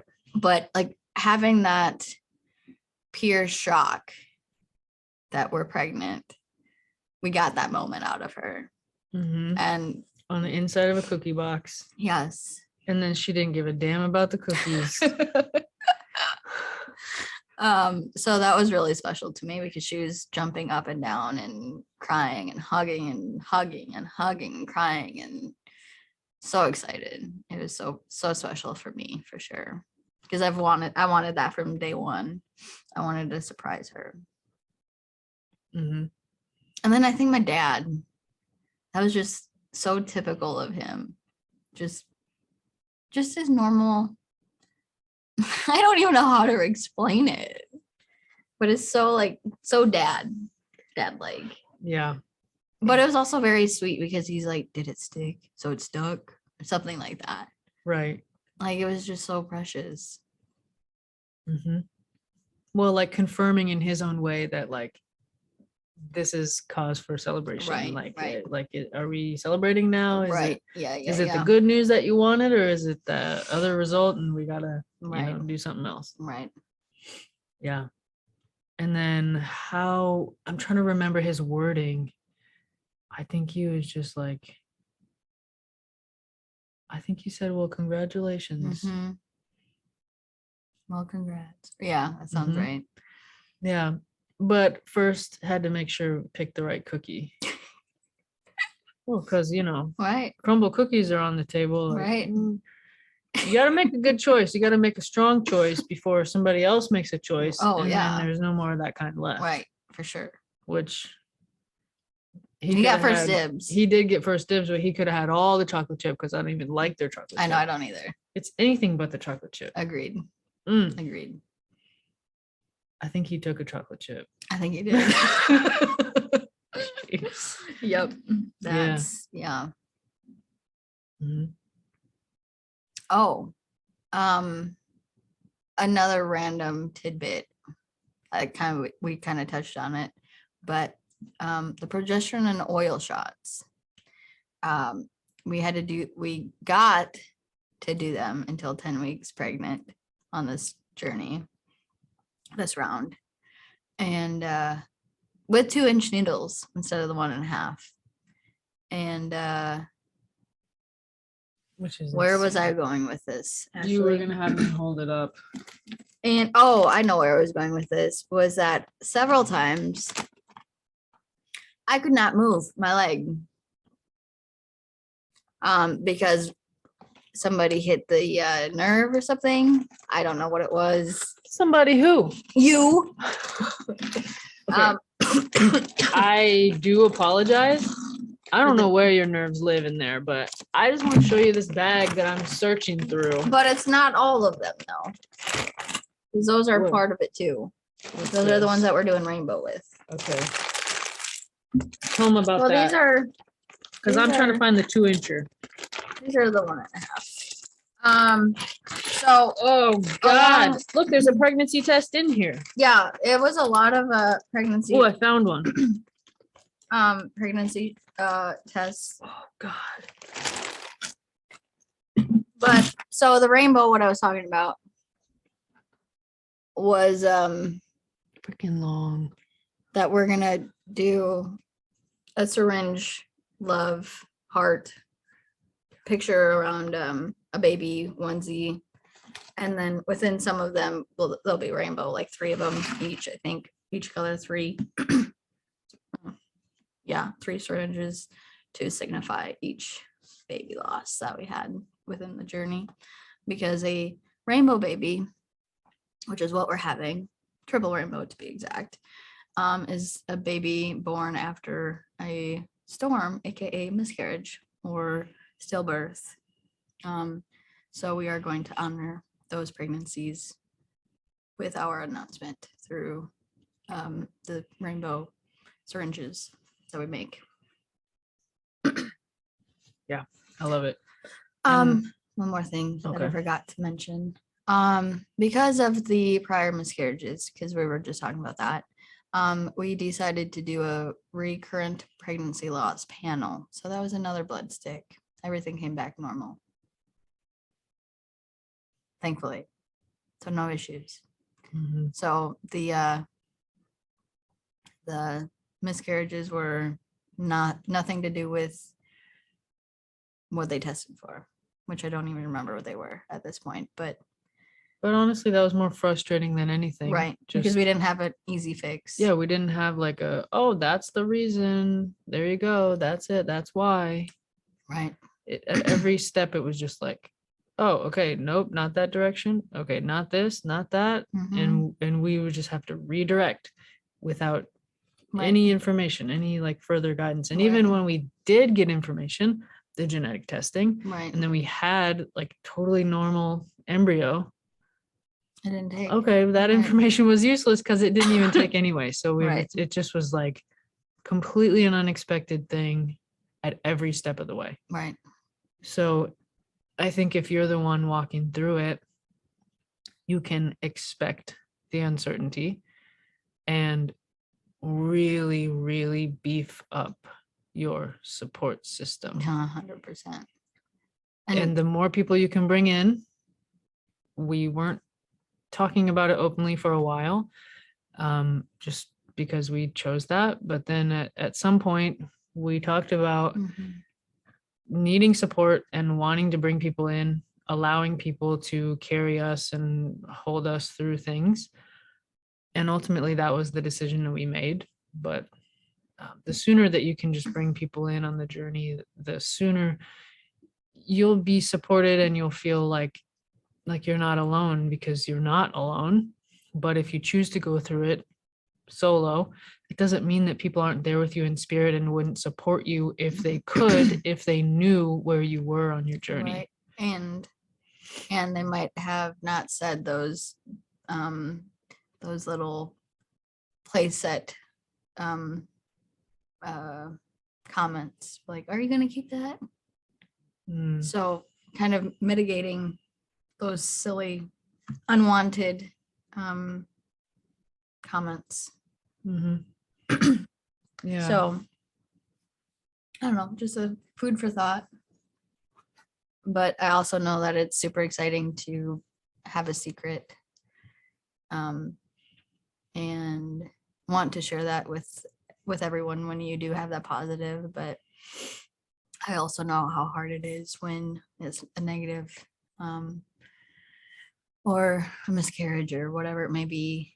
I know how important it is for those support people to be there with you. I found extra support with my IVF group. So thank you, girls, on Iowa IVF support Facebook group. So shout out to you guys, ladies, whatever you want to be called. So yeah, find the support. Doesn't even have to be with people in real life. Just find them. Mm. Because through this journey, I've definitely made friends that I've never met. And I actually met one in person this weekend that I would have never met if I didn't reach out. So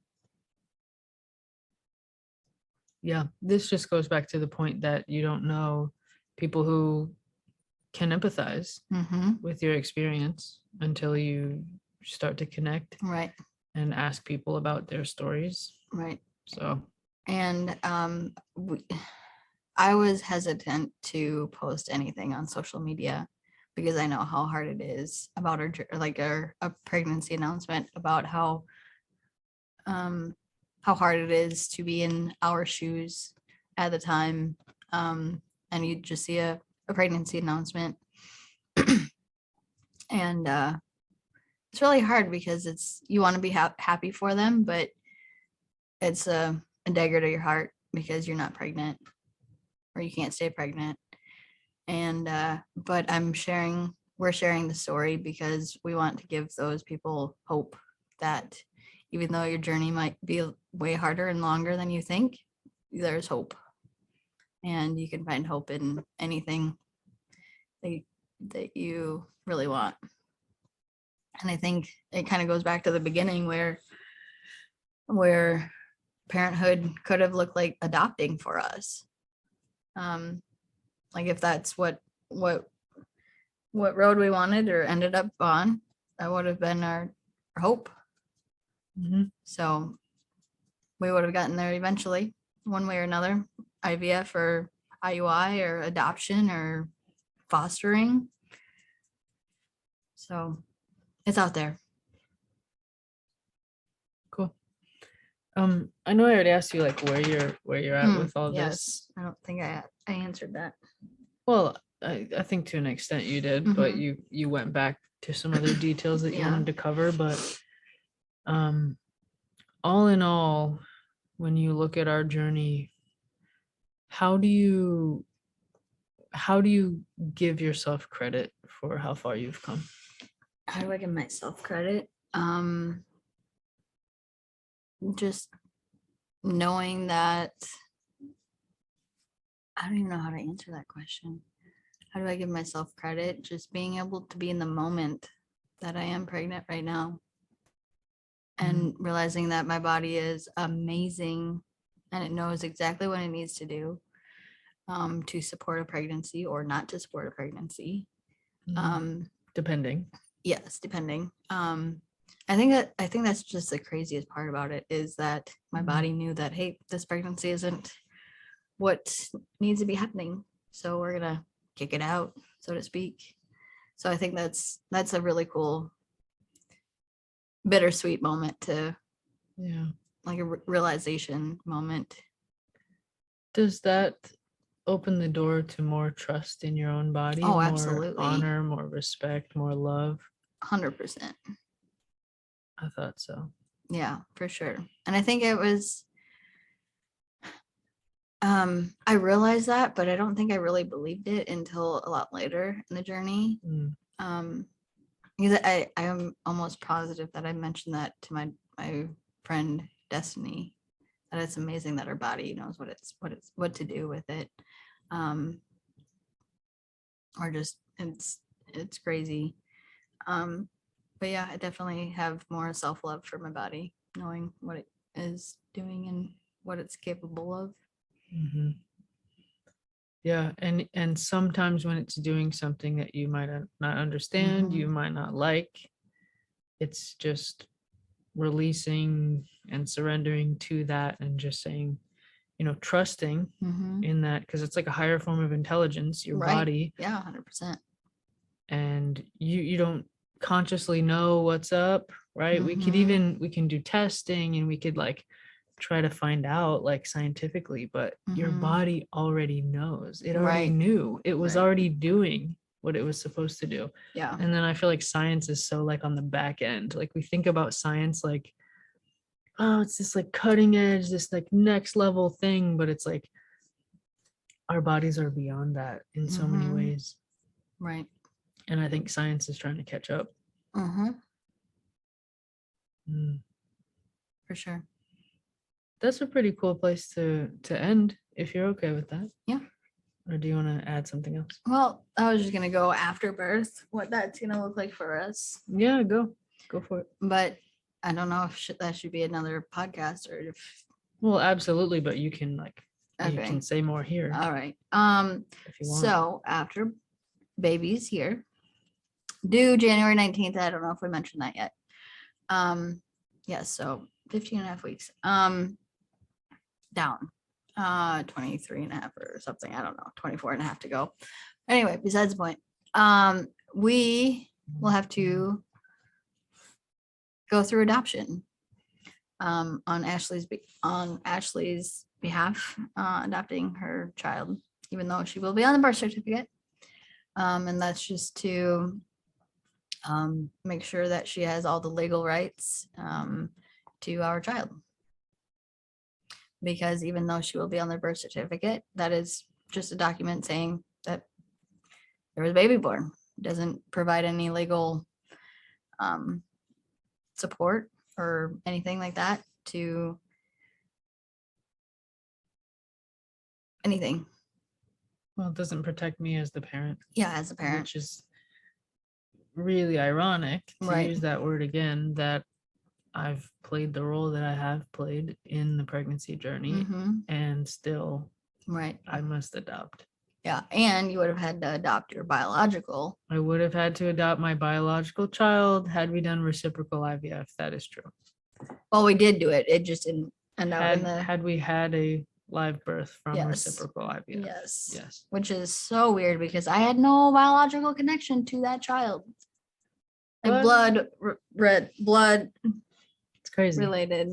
It's crazy. Sometimes the law is a little bit behind. So that's very interesting and a whole nother thing that we get to navigate outside of having a brand new baby. Right. So we're also in the chats with a lawyer on that already. So we'll see what that looks like. Yeah, try to be proactive. Yeah. And get all that stuff squared away Yeah. long before it's time. Yeah.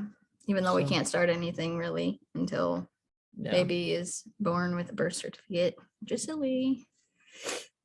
Well, all of that to say that when you're on this journey or you want to support us or like just encourage people that you might know, people in your world who are experiencing fertility or just becoming parents, any kind of way, I really think that the more questions you ask just Mhm. shows that you are invested in the person Mhm. and that you care.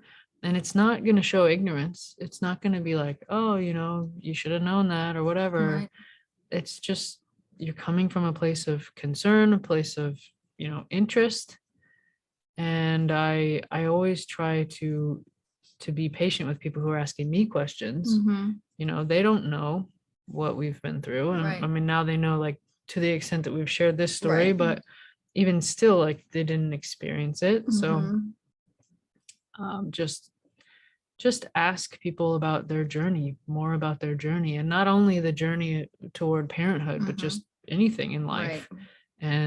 And I hope that encourages people to connect more, to ask more, and just deepen whatever connection there is. Right.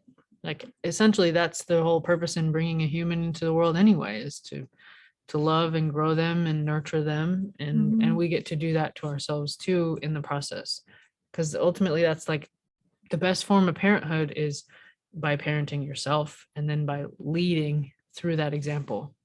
Right. I will mention the asking questions part. Add a little thing to it was that I found it really relieving that we didn't get when are you guys having kids right after you got married? Because I feel like a lot of Mm. heterosexual couples that get married, that is the first thing, of the next question that is It's asked. so hard. And I would highly recommend people not doing that because they might be trying or might have been trying for years and they can't get pregnant or stay pregnant. Right.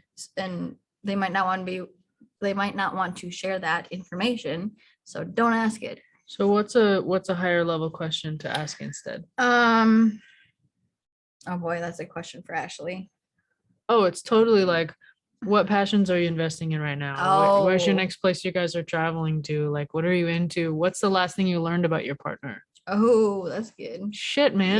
It ain't Yes, just about the yes, kids. It's not. yes. It's like, And I think we can do better at going deeper in all of our explorations yes, of and each other. yes, because not every couple wants to have children, and Right. that's okay as well. Right. So it's just added stress that's not needed to any situation Yeah. to be asking about your sex life, whatever it might be. But Right. you know what? Like, because we didn't get that question. I think I've only heard Right. it once. Which is also, it says the same thing, Mhm. but for the opposite reason. Right. Because we're two women. Right. That's why we Agreed. didn't get the question. Right. But it's Agreed. because someone made that assumption that, Right. oh, they wouldn't be trying or they couldn't be Right, trying or right, whatever. right, So, right. like, we're not going to ask. Double-edged sword. I But- see what you're saying. But that was my point in just asking people questions. I'm not saying ask the parenting question. I'm just saying Right. ask questions about the people in your life, Right. right? About their life, about their experience, more than just how was your day? And then they're going to say, fine. Right. That is like an intense minimization of the truth of where they're at, Mm-hmm. right? Maybe they're not fine, but they say fine. Right. We all do that. So it probably also is be more forthcoming with what you're going through But rather than suffering and struggling alone. right. Yeah. But I digress for sure. I don't know. I've appreciated the support that we did have along the journey. And when we told people, hey, we're in an attempt, we're in a cycle. So like, please don't ask about this, or please don't bring that up. I feel like when we were able to communicate that, Yes. that was when that expectation got honored. Yes, absolutely. And ultimately, that's my point. Yeah. Don't expect someone to honor a request that you have never made of someone. You've never articulated it. You never told them, hey, don't bring this up for me, because that's going to be a trigger. It's going to be a problem. Agreed. That's totally, yes. That should be in everything, not just fertility. Right. Yeah. Yeah. Love it. Okay. One more piece of advice for anybody. You're going to sign off with this? Yes. Okay. One more advice. You better make it good. I'm saying for you. Who, from me? Yes, Oh, for shit. anybody. Or what is one thing that you now know because of our journey, or anything that's something positive? Gotta end on a high note. I think this is a pause. This is not an end. Okay. But Touche. This is going to come from the financial aspect, because it's an area that I've been doing a lot of growth in personally. And if someone had told me at the beginning of the journey, hey, Ash, you're going to spend $70,000 on this, I would have been like, no, I'm not. There's no way I could even find that much money. And so what I've learned is that when you're committed to something, it doesn't matter the amount or the timeline, you'll find a way. You'll make the moves to set yourself up to find a way. And I think I found belief in myself as an individual, as your, I know you don't like this word, but partner. I like this word. Well, I'm in this context, it's okay. Okay. Thank you for giving me that. Yes. I just see myself as capable now because of the journey, because we've come through that. Yeah. Mhm. And I will say on my end is kind of to your previous comment about finding support, asking for support, is be sure to speak up for what you need in your journey from your partner. Oh, yeah. Because during the first loss, I did not do that. I did not do that properly. And I know that we could have had a way better grieving process, or I could have had a better grieving process if I just asked for what I needed from you. So speak up, advocate for yourself, because it will be a whole different story. Because it got better. Yeah. Right. We Yeah. dealt with that way better. Yeah. Learning what we needed. Yeah. So speak up. Yeah. Thanks for adding that. Yeah. Also, thanks for being pregnant with our kids. Yeah, I know. I'm so excited. Woo-woo.